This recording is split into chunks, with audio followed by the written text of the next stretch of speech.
और बाकी पता है जो कुछ ट्राई कर रहे हैं प्रोग्राम में उसमें ये बोल के कंट्रीब्यूट करना ये नहीं है मैं यहाँ से ऑर्डर कर रहा हूँ चलो आप लोग बने रही पार्टिसिपेशन पे हम लोग आप शुरुआत करेंगे जिसमें आप लोग if you are not taking any sick that means you are not very healthy and which can be there तो उसे करना नहीं हनुमान तो क्या होगी लेकिन ये हम समझ सकते हैं तो हमें अच्छा प्रोसेस हनुमान तो कितना समझ पा रहे हैं यहाँ पे सोचा कि बना सकते हैं कैसे हो ऐसे फॉर्म में डोनेशन कर रही है क्योंकि सर नहीं पड़ा फिर भी सेट हो जाए ऐसा तो मामला है क्या बहुत आगे है ना बहुत आगे आप एक वीक सब्जेक्ट के साथ आगे निकल पाओगे तो हमें रिव्यू ऑफ लिटरेचर के बारे में समझना शुरू किया लास्ट लेक्चर में रिव्यू ऑफ लिटरेचर और रिव्यू ऑफ लिटरेचर में हम रेफरेंस एंड बिब्लियोग्राफी लिखते हैं रेफरेंस एंड बिब्लियोग्राफी और रेफरेंस और बिब्लियोग्राफी लिखने की स्टाइल है वो आपको बताते हैं मैंने कुछ कॉमन स्टाइल बताए थे जैसे कि वैल्यूअल रेफरेंस लिखते हैं जो मेडिकल रिसर्च होता है medical research health related research होगा उन सब में हम कौन सी स्टाइल में बिब्लियोग्राफी या रेफरेंस लिखते हैं तो आपको आंसर बताना है वैल्यूअल रेफरेंसिंग सिस्टम और ये वैल्यूअल कनाडा का शहर है वहाँ एक लाइब्रेरी है शुरू किया था उसी बना से यूजर्स को पता चले कि बुक्स कौन सी हमारे लाइब्रेरी में है और कोई यूजर लिस्ट देख ले सो कैटलॉग प्रोडक्ट की लिस्ट होती है कंपनियों के प्रोडक्ट की लिस्ट सिंपल एग्जांपल होटल का मेन्यू कार्ड यस हमें पता आप क्या क्या में है जब हम जाते हैं सबसे पहले वो अपने सामने मेन्यू रख देते हैं ठीक है मेरे पे रखा रहता है और फिर हम लोग देखते हैं और इसका इतना खास चीज है पूरा कई बार पढ़ने के बाद अपने साथ क्या था कुछ है इसको लगा तो बता नाम काफी कॉम्प्लेक्स है एनीवेज और जो कुछ मैंने आपको बताया आप पढ़ते हो या जो टेक्स्ट बुक्स है टेक्स्ट बुक्स के अंदर जो बहुत कॉमनली यूज्ड रेफरेंसिंग सिस्टम है वो है ईवीएस का है ये एरिया क्या है सब में अमेरिका की हो रहा है इंडिया में कुछ ज्यादा नहीं रहना अमेरिका में साइकोलॉजिस्ट की एसोसिएशन थी American psychological association in psychiatry नहीं थे ये साइकोलॉजी रिलेटेड बात करते हैं इन लोगों ने सिस्टम में काफी पॉपुलर हो कैसे लिखते हैं ये रेफरेंस वो भी हम आगे डिस्कस करेंगे तो बेसिकली हम यहाँ दो तरीके की लिस्ट बनाते हैं एक एक होता है वर्क साइटेड यहाँ वर्क साइटेशन का मीनिंग बताया मैंने आपको साइटेशन का मतलब क्या जो आपने है लिखा एक टेक्स्ट मतलब डाटा का अच्छा आपने अपने रिसर्च से बात करें इसका एग्जांपल मैंने कल बताया मैंने आपको एल्बर्ट आइंस्टाइन का थॉट बताया मैंने इस ध्यान दिया तो मुझे उनको क्रेडिट देना पड़ेगा इसलिए मैंने उनका नाम अब आपको प्रूफ दूंगा कि मैंने कहाँ से लिया मतलब किस जगह से मैंने वो थॉट पढ़ा कौन सी बुक में कौन से पेज नंबर एक कौन सी बुक का वॉल्यूम था वो कौन सा एडिशन था वो सब देखना है आप वेरीफाई करना चाहो तो आप उसे उस पेज से देख सकते हैं समझ गए तो जो हमने है नहीं अपने रिसर्च में लिया है एक पैराग्राफ के बारे में ऐसे कुछ कंटेंट लिया है आपने उसको कहते हैं वर्क साइटेड जिसका आपने रिसर्च करने के यूज किया है उसका आउटलाइन था उसका कंटेंट तो आप उसको कोड करके साइट करोगे ऐसे लोगों की लिस्ट वहां रेफरेंस लिस्ट है रेफर किया है उनका लिखा हुआ कंटेंट अपनी स्टडी में यूज किया है एज इट इज जैसे मान लो आप अपनी रिसर्च में लिखे कि भारत में अभी 25 लाख रजिस्टर्ड नर्सेज थे तो हम लोग नर्सेज की वाला हमारी स्टडी कर रहे थे सपोज मैंने कहा 25 लाख रजिस्टर्ड नर्सेज है यहाँ का कोई मार्क्स नहीं अगर इसमें नहीं पढ़ा होगा रिव्यू करने टाइम तो मैं उसका सोर्स लिखूंगा यस कि मेरी गवर्नमेंट की रिपोर्ट या एनएसएस में या इंडियन नर्सिंग काउंसिल की रिपोर्ट के मुताबिक यस तो मैं उसको लिख करूंगा अपने रेफरेंस में जो मैं बैकग्राउंड दूंगा कि 25 lakh registered nurses 25 lakh registered उसके नीचे मैं दूंगा इंडियन नर्सिंग काउंसिल की रिपोर्ट होगी ये 2023 में आई होगी यहाँ पे शॉर्ट में दिया फिर पूरी रिपोर्ट मैं कहाँ पढ़ी थी उसके नीचे रेफरेंस से ऐसा लिखना तभी ये प्रूफ हर जगह कोई वेरीफाई करने वाला होता समझ में आ रहा तो आप ऐसे भी चीज करते हो अपने रिसर्च में वर्क साइटेड है वर्क और इसका क्रेडिट देना बहुत ही जरूरी होता है वरना क्या होगा ये अगर मैं अपना नाम लिख के लिख दूं तो इसकी ऑथेंटिसिटी नहीं रहेगी रहेगी क्या नहीं जैसे आप हेल्थ की डेफिनेशन लिखते हो तो फिर उसके नीचे डब्ल्यूएचओ और डब्ल्यूएचओ ने कौन से साल में दी तभी तो अपन लिखते हैं एग्जाम में तुम वो आदि भूल जाते हो आदि अपने मन की खुद भी बना देते हो और उसके नीचे डब्ल्यूएचओ लिख देते हो कि नहीं और सपोज डब्ल्यूएचओ वो देखे वापस तो डब्ल्यूएचओ हैरान हो जाएगी ऐसी डेफिनेशन मैंने दी कब थी तो कई बार मीनिंग बदल जाता है यदि आप दूसरे को कोट कर रहे हो और आप शब्द गलत चयनित करते हो तो अब ये रेफरेंस लिखना क्यों जरूरी है क्योंकि यहाँ श्रेय लेने की होड़ मची हुई है जैसे हम कहते हैं कि योगा का आविष्कार किसने किया हु इन्वेंटेड योगा लोग कहते हैं कि मे बी महर्षि पतंजलि या उससे भी पहले इंडियंस ने एंशिएंट इंडियंस ने योगा डिस्कवर किया होगा यस लेकिन अमेरिकन बहुत आगे इसका पेटेंट लेने में एक वर्ड होता है रिसर्च में पेटेंट पेटेंट का मतलब क्या you have got a legal right of that कि आपकी ये डिस्कवरी है डिस्कवर करने का लीगल राइट आपके पास है सपोज अमेरिका ने एक आसन कोई मान लो सपोज मयूर आसन है उससे रिलेटेड पोज पेटेंट करवा दिया कि ये योगा की डिस्कवरी हमने करी है तो पूरा क्रेडिट उनको ही जाएगा जाएगा कि नहीं सपोज कोविड का वैक्सीन किसी कंपनी ने बनाया डिस्कवर उसने किया तो उसने पेटेंट कर रखा है कोई और वो नहीं बना सकता सेम फॉर्मूला यूज करके यदि बना तो भी लॉयल्टी उस कंपनी को ही देनी पड़ेगी ऐसा रहता है कि लीगल रूल्स यस दूसरा वर्ड आता है कॉपीराइट क्या कॉपीराइट कॉपीराइट किसमें आता है इंटेलेक्चुअल प्रॉपर्टी क्या इंटेलेक्चुअल प्रॉपर्टी इंटेलेक्ट का मतलब होता है माइंड रिलेटेड हमारी प्रॉपर्टी पे कोई और कब्जा कर ले तो अपने को अच्छा लगेगा क्या अपने पास अपने घर के पेपर्स होते हैं कि नहीं अपनी गाड़ी के पेपर्स होते हैं कि नहीं सपोज किसी ने अपने उस पर कब्जा कर लिया तो अपन कोर्ट में जाके प्रूव करते हैं कि वी आर द ओनर्स यदि हमारे पास पेपर नहीं है तो क्या हम उसकी ओनरशिप क्लेम कर सकते हैं क्या नहीं कर सकते, फिर डिस्प्यूट चलता रहता है कि नहीं। तो सपोज मैंने बहुत मेहनत करके कुछ डिस्कवर करा है और आपने उसका क्रेडिट ले लिया, अब आप उससे प्रोडक्ट बना के सेल कर रहे हो, प्रॉफिट कमा रहे हो, और मैं तो बैठा हुआ हूँ। जो बच्चे यहाँ कर रहे हैं ना अपने यहाँ, याद है बच्चों को, जानते तुम लोग? हाँ, तो इंटेलेक्चुअल प्रॉपर्टीज का भी कॉपीराइट होता है। यूट्यूब पे या इंस्टाग्राम पे आप किसी का म्यूजिक लगा देते हो ना, तो वो वीडियो हटा देते हैं, आपको उसका पैसा नहीं मिलेगा, क्योंकि जिस कंपनी ने वो म्यूजिक एल्बम बनाया है उसको पैसा मिलना चाहिए कि नहीं। कॉपीराइट का क्लेम आता है कि नहीं। सो दिस का claim is for research related work also, क्योंकि रिसर्चर भी बहुत मेहनत करके कुछ डिस्कवरी करता है, तो उसको ये रजिस्टर करवाना पड़ता है, और रजिस्टर करवाने का जो लीगल प्रोसेस होता है उसको पेटेंट कहते हैं। क्या कहते हैं? और कौन कितना बड़ा साइंटिस्ट है उसका पता कैसे चलता है कि उसके नाम कितने पेटेंट है। पेटेंट मतलब उसने डिस्कवरी करवा के उसकी कॉपीराइट लाइसेंस अपने पास रख रखा है, और इसमें बहुत पैसे भी मिलते हैं। सपोज आपने कुछ डिस्कवर करा, उदाहरण के तौर पे दिल्ली के एम्स के एक डॉक्टर ने एक वेंटिलेटर डिस्कवर करा है, जो पोर्टेबल वेंटिलेटर है, छोटा सा। वेंटिलेटर की कितनी प्रॉब्लम्स होती है, आईसीयू में मिलता ही नहीं है वेंटिलेटर का बेड। तो उन्होंने वेंटिलेटर डिस्कवर करा, बट वो इंजीनियर नहीं है, वो डॉक्टर है। अब उसको बनाएगा कौन? तो इसने एक बायोमेडिकल इंजीनियर के साथ कोलैबोरेशन करा। फिर एक इंडस्ट्री को दिया कि इसका एक प्रोटोटाइप मॉडल बनाओ। फिर उसने मॉडल बना के उसका कॉपीराइट ले लिया। अब अब उसने लाखों की संख्या में वो वेंटिलेटर्स बना दिए, पोर्टेबल वेंटिलेटर, और वो पोर्टेबल वेंटिलेटर बिकते हैं, उनको उनका रॉयल्टी मिलता है, और वो करोड़पति बन गए। यदि ऐसा नहीं होता तो वो कंपनी एक बार तो उनसे लेती, फिर खुद ही बनाना शुरू कर देती, उनको एक पैसा भी नहीं देती। होता है कि नहीं ऐसा? जैसे हमने बुक लिखी, हम आपको दे रहे हैं, लेकिन यदि वो फोटोकॉपी वाला ही बना बना के छापने लग गया, तो तुम सिर्फ फोटोकॉपी वाले को ही पैसे दे रहे हो। जो ओनर जिसने बुक लिखी है, जिसने मेहनत करी है, उसको पैसा मिलता है क्या? आपको जान के हैरानी होगी कि फोटोकॉपी इज इलीगल। फोटोकॉपी करना इलीगल है बिना परमिशन के, समझ रहे हो? हाँ, पता नहीं आप लोगों को ये सब कानून। और यदि ऐसा आप रिसर्च में भी किसी की आर्टिकल्स को अपना नाम लिखा के छाप देते हो, और वो आदमी क्लेम करने आता है कि ओरिजिनल रिसर्च मेरा था, तो आप पे केस हो सकता है कि नहीं। और हम इंडियंस इस मामले में बहुत कमजोर है। स्कूल कॉलेजेस में हम ऐसा ही करते थे, दूसरे की कॉपी पे अपना नाम रख लेते थे कि ये नोट तो मेरे हैं। ये तो आसान सा बात थी। फिर क्या करते थे, असाइनमेंट, एक ने केयर प्लान लिखा, उसका हो गया, हमने उसका नाम फाड़ के दोबारा सबमिट कर दिया कि सर ये मेरा है, चेक कर लो। और बच्चे को देख के मेरे को याद आ रहा है, तुम तो आई कार्ड भी दूसरे का पहन के आ जाते हो कि नहीं? अरे आते हो। अरे मेरे को पता है, अभी मैं गवाह ढूंढ लूं क्या? बच्चा मना कर रहा है मेरे को देख के, अभी इसलिए मैं माफ कर देता हूँ। हाँ, मेरे सामने नो बोलने का ही नहीं, मैं 100% एविडेंस बेस्ड हूँ। हो कि नहीं? कोई मुझे सपोर्ट करने वाला है क्या जो हाथ खड़ा करके बताए? है ना? ओके, तो मान लिया, मैंने मान लिया। देने वाले और लेने वाले दोनों ही बैठे हुए हैं, उन्होंने समझ लिया है बात को। और तुम लोग तो ऐसा नहीं कर रहे हैं, और आई कार्ड एक्सपायर हो गया और उसकी वैलिडिटी बढ़ाते हैं, वो भी फॉर्जरी है। क्या है? फ्रॉड। फ्रॉड। अरे तुमको पता नहीं लीगल चीजें होती क्या है इस देश के अंदर, हमें तो सब पता है ना, इसलिए आपको बता रहा हूँ। तो हमें वर्क साइटेड को क्रेडिट देना है। क्या देना है?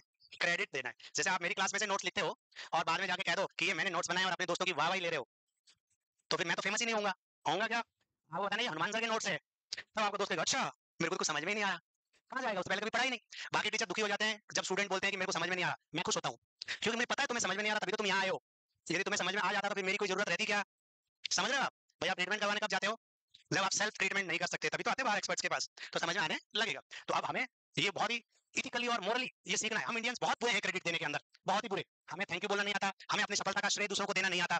आज गुरु पूर्णिमा से हम इसका एग्जाम्पल देखें, हम सुबह से बैठे हुए हैं, हमने सोचा आज तो हमें लोग ऐसे हमारे पैर धो धो के पी रहे होंगे, हमें कंधे पे उठा उठा के चल रहे होंगे, और ना जाने क्या क्या सपने देख के आया था सुबह में। लेकिन भाई साहब, हमारे 1000 स्टूडेंट्स में से सिर्फ 3 स्टूडेंट आए, एक बुके, एक चॉकलेट और एक मिठाई, और 10-15 मैसेज मिले मुझे आज। और यही कोई नेता आ रहा होता तो बाद मिलने वाले क्या? चलो मैं शाम तक इंतजार कर लूंगा, कोई बात नहीं। और शाम को यदि ऐसा नहीं हुआ तो मैं श्राप दूंगा, कह दूंगा तो फाइनली और क्या करना पड़ेगा। ऐसे तो तुम मानते नहीं, फिर श्राप मुक्ति के लिए 5 गुरु पूर्णिमा तक चक्कर लगाओगे, ऐसा ही हो सकता है। तो आजकल टीचिंग बहुत ही नॉन ग्लैमरस प्रोफेशन हो गया, मुझे ऐसा लग रहा है। हाँ, तुम लोग मजबूर कर रहे हो मुझे ऐसा सोचने पे। चलो कोई नहीं, अब ये वर्क साइटेशन वाला एग्जांपल हम आगे बढ़ाते हैं इसको। और एक बार ना, हम इंडियंस क्रेडिट देने में कितने बुरे, और दूसरों का श्रेय अपने आप पे ले लें, इसमें हम एक्सपर्ट है, एक्सपर्ट है कि नहीं? है, मानना पड़ेगा, आपने को सिखाया नहीं जाता ऐसा सब। और मतलब क्या होता है, मतलब दूसरे का नाम लिखा होता है ना, उसके आगे भी अपन आधा अधूरा कट करके अपना नाम लिख दें, यदि दूसरे का घर है उसके ऊपर भी लिख दें, क्योंकि अपन को फर्क नहीं पड़ता इस चीज से। तो ये जो ग्रेटिट्यूड वाला एटीट्यूड है, थैंक यू बोलने वाला, और जो अपनी मदद करता है उनको क्रेडिट क्रेडिट देने का, ये थोड़ा सीखने की जरूरत है। मैं हर बार वो एग्जाम्पल देता हूँ क्योंकि मेरे लिए वो बहुत शॉकिंग था। जब मैं एमएससी कर रहा था नागपुर से, तब वहाँ पीएचडी स्टूडेंट्स आते थे स्वीडन से। स्वीडन जो कि सबसे खुशहाल देशों की कैटेगरी में से एक है, इनको हम नॉर्डिक कंट्रीज कहते हैं। ये नॉर्वे, स्वीडन, डेनमार्क, छोटे छोटे देश हैं यूरोप में, जहाँ लोग बहुत खुश है। दुनिया की जो हैप्पीनेस इंडेक्स पढ़ते हो ना, हैप्पीनेस इंडेक्स, हमेशा यही देश टॉप 5 में रहते हैं। तो वो लोग हमारे साथ पीएचडी करते थे, तो हमारे कुछ कॉमन क्लासेस होते थे। तो एक दिन एक मैडम का प्रेजेंटेशन था, और उन्होंने ये स्लाइड खोली, और उन्होंने शुरू किया कि आई एम मिसेस एलिजाबेथ। उसने अपना नाम एलिजाबेथ बताया, बट यहाँ कुछ दूसरा नाम लिखा था स्लाइड पे। तो हमने सोचा कि मैडम भूल गए होंगे, दूसरे की स्लाइड ओपन कर लेनी क्या, जैसे मैं अपनी क्लास में स्लाइड ओपन करूँ और यहाँ किसी और टीचर का नाम दिखे।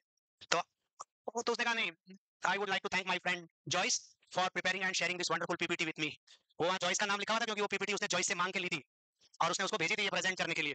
हमने कहा यार ये लोग कितने ईमानदार है, जो इस वहाँ स्वीडन में बैठी है उसको पता तक नहीं मैं उसकी पीपीटी यूज कर रही, वो आराम से एक क्लिक में उसका नाम डिलीट करके अपना नाम बड़ा बड़ा लिख सकती थी कि नहीं, लेकिन उसने ऐसा नहीं किया क्योंकि उसने उसका वर्क साइट किया तो उसको क्रेडिट दिया।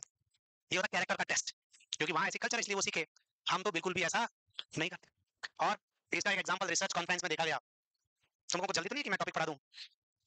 अच्छा, तो वहाँ एक साइंस की एग्जीबिशन लगी, बड़े बड़े साइंटिस्ट डिफरेंट कंट्री से आए, वो अपने टैलेंट शोकेस कर रहे थे कि ये हमारा इनोवेशन, ये हमारा इनोवेशन।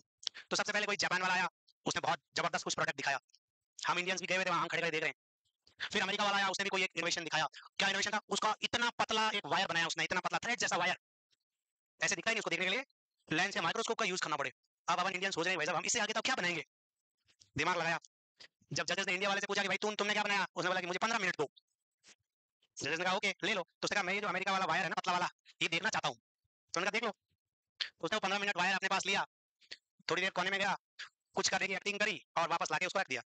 जजेस ने पूछा भाई थोड़ा हो गया? बोला हाँ सर हो गया। अच्छा बताओ व्हाट इज योर डिस्कवरी? उसने कहा ये अमेरिका वाला जो वायर ये देखो। जजेस ने कहा ये तो इनका है, देखने का क्या है? बोले देखो तो सही। देखा, कुछ दिखाई नहीं दिया। माइक्रोस्कोप लगा के देखा, कुछ दिखाई नहीं दिया। और जूम करके देखा तो क्या दिखा? उसमें कुछ छोटा छोटा लिखा हुआ था। क्या लिखा हुआ था? Made in India.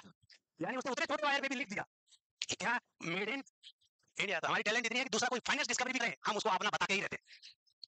तो ये अलाउड नहीं है रिसर्च के अंदर, under the intellectual property right.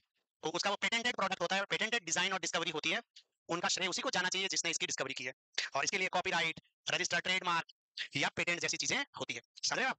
Suppose अपने यहाँ एक दुकान फेमस हो गई, जैसे अपने कॉर्नर पे अरोड़ा स्वीट्स होम है जहां से तुम लोग मिठाई लाते हो, ऐसे जोधपुर के अंदर 100 अरोड़ा स्वीट्स होम होंगे। 100, एक न्यू अरोड़ा, ए अरोड़ा, बी अरोड़ा, सी अरोड़ा, जेड अरोड़ा, ऐसे नाम आगे लगा देते हैं छोटा सा और बाद में वो लगा देते हैं। क्यों? क्योंकि लोगों को एक ब्रांड इमेज बन जाती है। ऐसे में आगरा गया, वहाँ पेठे रहते हैं, आगरा के पेठे, तो वहाँ एक पंछी पेठा बहुत फेमस है। वो अपनी मोहिनी आगरा से थी, जब सिलेक्ट हो गया आई थी ना अभी इस बार नॉर्थ में, तो पेठे लाई थी टीचर्स के लिए।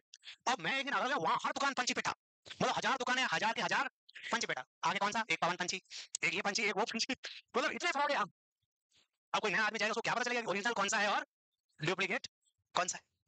तो ये ना हो इसलिए रिसर्च में ये सब शुरू हुआ। आप यूज करो, उनको क्रेडिट दो, यदि वो अलाउ नहीं करते आप उनसे परमिशन मांगो, यदि वो चार्ज करते हैं तो आप उनको चार्ज दो और फिर उनके प्रोडक्ट्स यूज करो। यस, तो अब आपको कोई फ्री में पासवर्ड देगा, आप लोगे क्या? ऑनलाइन बैच देगा तो लोगे क्या? लेके देखो मेरी नजर है।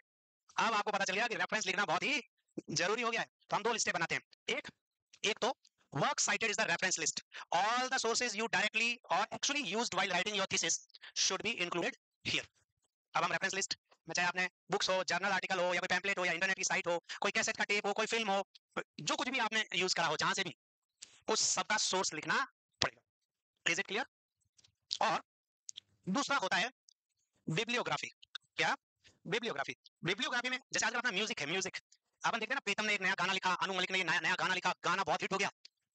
बाद में कोई अरेबिक म्यूजिक कंपोजर या मैक्सिको का म्यूजिक कंपोजर आके कहता है ये गाना तो मेरा था, उसने उसका ट्यून यानी कि वो लिरिक्स चुरा लिया। या तमिल गाना बहुत हिट होता है और हम उसको वही म्यूजिक यूज करते हुए हिंदी के वर्ड्स डाल देते हैं कि नहीं? और तमिल वाले ने तो कोई 1 आध लाख रुपए कमाया था, इन बॉलीवुड वालों ने 100 करोड़ कमा लिए।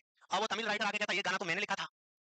तो वो कहता तूने किस में लिखा था? बोले तमिल में। मैंने हिंदी में लिखा है। बोले मैंने तेरे गाने से सिर्फ इंस्पिरेशन ली थी। क्या ली थी? प्रेरणा। एक्चुअल में तो ये गाना मैंने खुद कंपोज किया। यानी कि कॉपीराइट एक्ट के भी लिमिटेशंस है। क्या है? जैसे वो अरोड़ा के आगे ए लगा दिया ना, तो बोले तू क्या है? अरोड़ा स्वीट्स। मैं हूं ए अरोड़ा स्वीट्स। क्या ए अरोड़ा स्वीट्स? तो लोगों ने ऐसे तोड़ निकाल लिए उसके। बट स्टिल ये धीरे धीरे अब डिजिटल दुनिया के अंदर ये काफी जल्दी पकड़ा जाने लग गया है और इसमें धीरे धीरे पनिशमेंट भी काफी ज्यादा होता जा रहा है। इसलिए अपने को अवेयर रहना है एज ए रिसर्चर। अच्छा रिसर्च करने की तरफ जाओ और केस हो जाए तुम पे तो दिक्कतें बढ़ सकती है। इसलिए हम बढ़िया रेफरेंस लिख के उससे बच सकते हैं और जिसका भी वर्क हमने साइट किया है उसको क्रेडिट दे सकते हैं। और ये बहुत जरूरी है, बहुत ही जरूरी है। तो मुझे उम्मीद है आपको रेफरेंस लिस्ट का मतलब आज समझ में आ गया होगा। जो हमने हमारे थीसिस के अंदर वर्ड्स यूज करें वो उनमें से कोई वर्ड्स जहां से पैराग्राफ, लाइन या पैसेज लिया है उसके सोर्स को आप लिखोगे अपनी रेफरेंस लिस्ट के अंदर। ठीक है? अब जो प्रेरणा वाली बात आई, इंस्पिरेशन, आपने सिर्फ उनको सुना और सुनने के बाद आपको आइडिया आया, लेकिन एग्जैक्ट वो वर्ड्स आपने नहीं लिए क्योंकि एग्जैक्ट वर्ड तो उसके तमिल में थे, ठीक है नहीं, या अरबी में थे। अब आपको उसको सोच सोच के हिंदी में बनाया, अपना हिंदी में खुद बनाया, तो भी आपको उसको क्रेडिट देना पड़ेगा।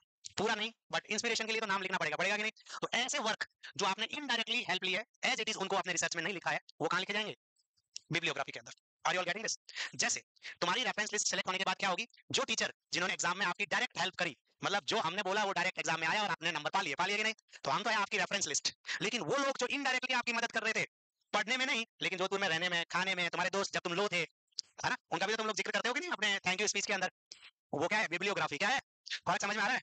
यानी कि इन सबसे आपका नॉलेज बेस तो बढ़ा था, आपने अपने रिसर्च के नॉलेज को इंप्रूव किया जिससे आप बेटर रिसर्च कर पाए, ऐसे बुक्स थे, बट एज इट इज उनमें से डायरेक्ट आपने कुछ भी यूज नहीं किया। उनको कहां लिखोगे? बिब्लियोग्राफी के अंदर। So there will be two different list, one is reference list second is bibliography. अभी तक जो आप असाइनमेंट में लिखते थे रेफरेंस एंड बिब्लियोग्राफी, एक ही लिस्ट बनाते थे क्योंकि वहां उतना स्ट्रिक्ट मामला नहीं था। तो दोनों का फर्क साफ है। रेफरेंस लिस्ट वाला वर्क जो है आप खुद साइट करते हो, वो आपने यूज किया है अपने रिसर्च में। So bibliography and reference list. Bibliography और रेफरेंस लिस्ट लिखेंगे कैसे? देखिए जरा, रेफरेंस लिस्ट में क्या होगा, आप उस सीक्वेंस में लिखोगे जिस सीक्वेंस में आपने उनको साइट किया। सपोज पहले पैराग्राफ में आपने किसी वर्मा को साइट किया अकॉर्डिंग टू वर्मा, है ना, कोई टेक्स्ट बुक थी वर्मा। सपोज मैंने ये पैराग्राफ जो है ये कोई टेक्स्ट बुक वर्मा वाली में से लिया, ठीक है। तो जो ये है इसके आगे मैं ऐसा वन लिखूंगा, क्या लिखूंगा, क्योंकि मेरा पहला ही पैराग्राफ है, तो यहाँ जो भी इसका रेफरेंस होगा वो मेरी रेफरेंस लिस्ट में एक नंबर पे आएगा, क्योंकि सबसे पहले यूज किया है मैंने। यस, तो पैराग्राफ के बाद में इस तरीके का एक नंबर लिखा हुआ होता है 1 2 3, और ये ऊपर की तरफ लिखा हुआ होता है, इसको कहते हैं सुपरस्क्रिप्टेड नंबर। क्या? सुपरस्क्रिप्ट।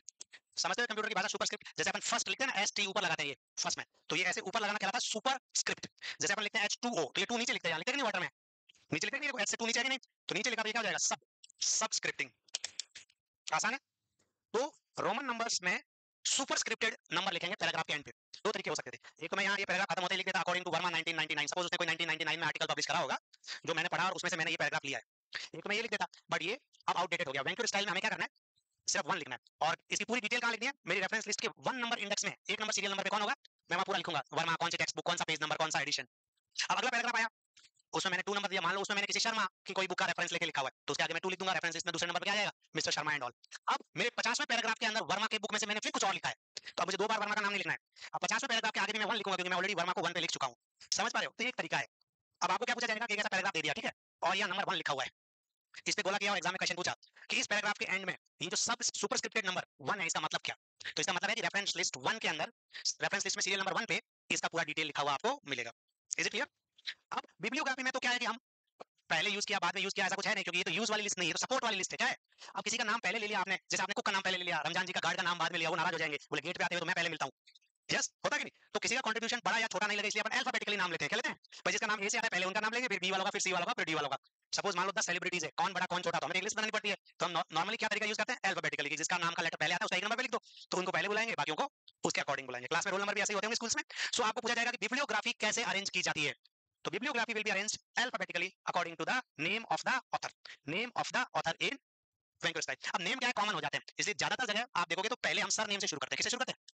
सर नेम फर्स्ट लिखते हैं। जैसे मैंने वर्मा शर्मा बता रहा हूँ, ये नेम नहीं है ना, ये तो सर नेम है। इससे पहले कोई और शर्मा या रमेश शर्मा ऐसा कुछ नाम होगा ना उसका, प्रोबेबली होगा कि नहीं, तो ऑथर के सर नेम के अल्फाबेटिक नंबर से हम अरेंज कर देंगे। जिसका नंबर ए से शुरू होता है नाम, उसको एक नंबर पर रखेंगे, बाकी को 2 3 4। ये कोई ऑर्डर नहीं दिखा रहा, सिर्फ उनके नाम के अल्फाबेट के हिसाब से हमने अरेंज किया। तो फर्क क्या हो गया, रेफरेंस लिस्ट जिसका यूज आपने पहले किया उसको आप एक नंबर पर रखोगे, फिर 2 3 4 ऐसे होता जाएगा।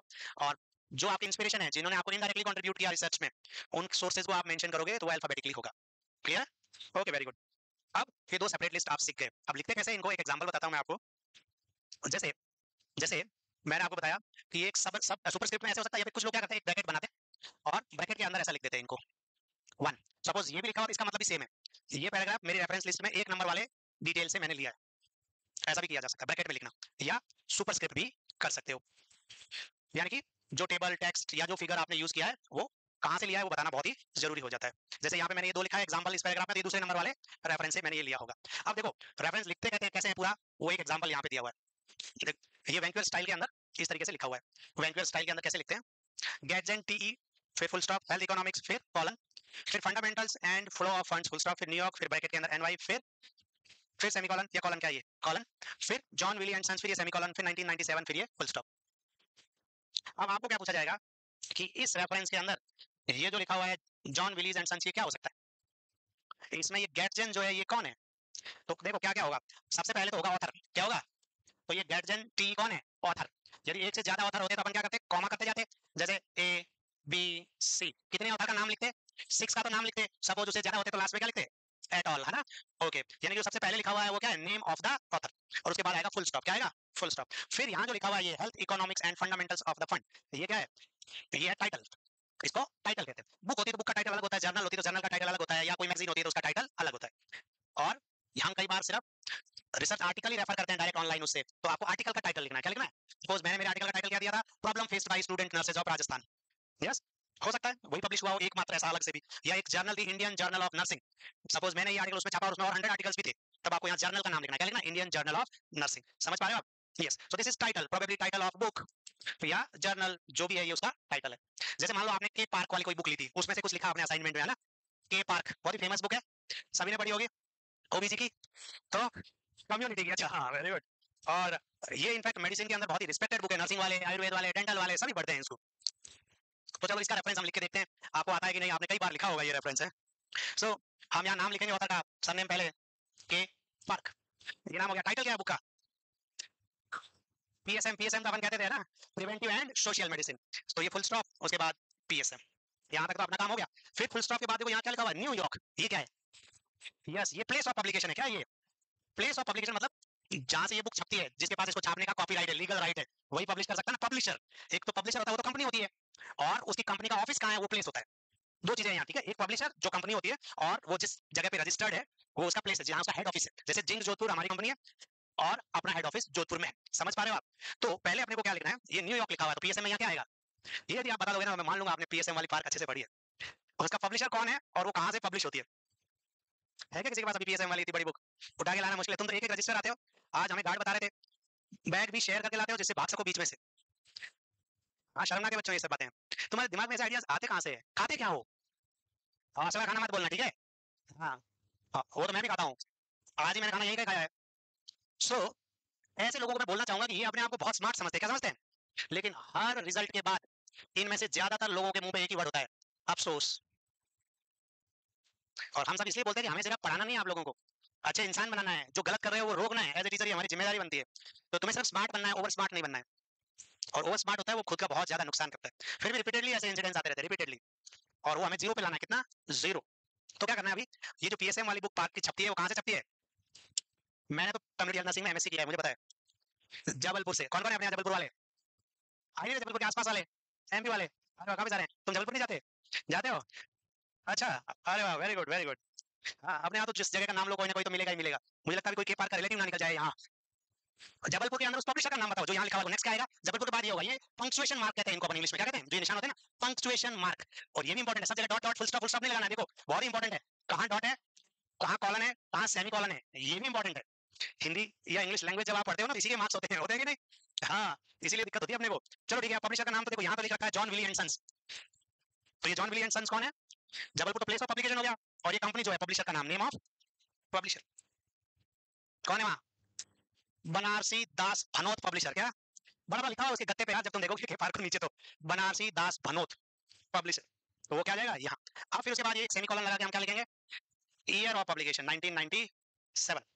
जिस किताब को आपने देखा है वो कब छपी है। अब क्या हो गया, के पार्क के तो हर साल एडिशंस आते हैं, एडिशंस आते हैं, कई किताब के वॉल्यूम्स होते हैं, है ना? एक वॉल्यूम में एक पार्ट रहता है, दूसरे वॉल्यूम में और, जैसे आप मेडसर्च के बड़े बुक्स देखे होंगे तो उनमें वॉल्यूम्स रहता है। यदि किसी बुक में वॉल्यूम या एडिशन स्पेसिफाई किया हुआ है, तो पहले आपको लिखना है बुक का नाम, नाम के बाद क्या आ जाएगा, उसका एडिशन या वॉल्यूम यदि होता है तो वॉल्यूम और एडिशन यदि दोनों है तो पहले तो होगा वॉल्यूम और फिर क्या आएगा, एडिशन।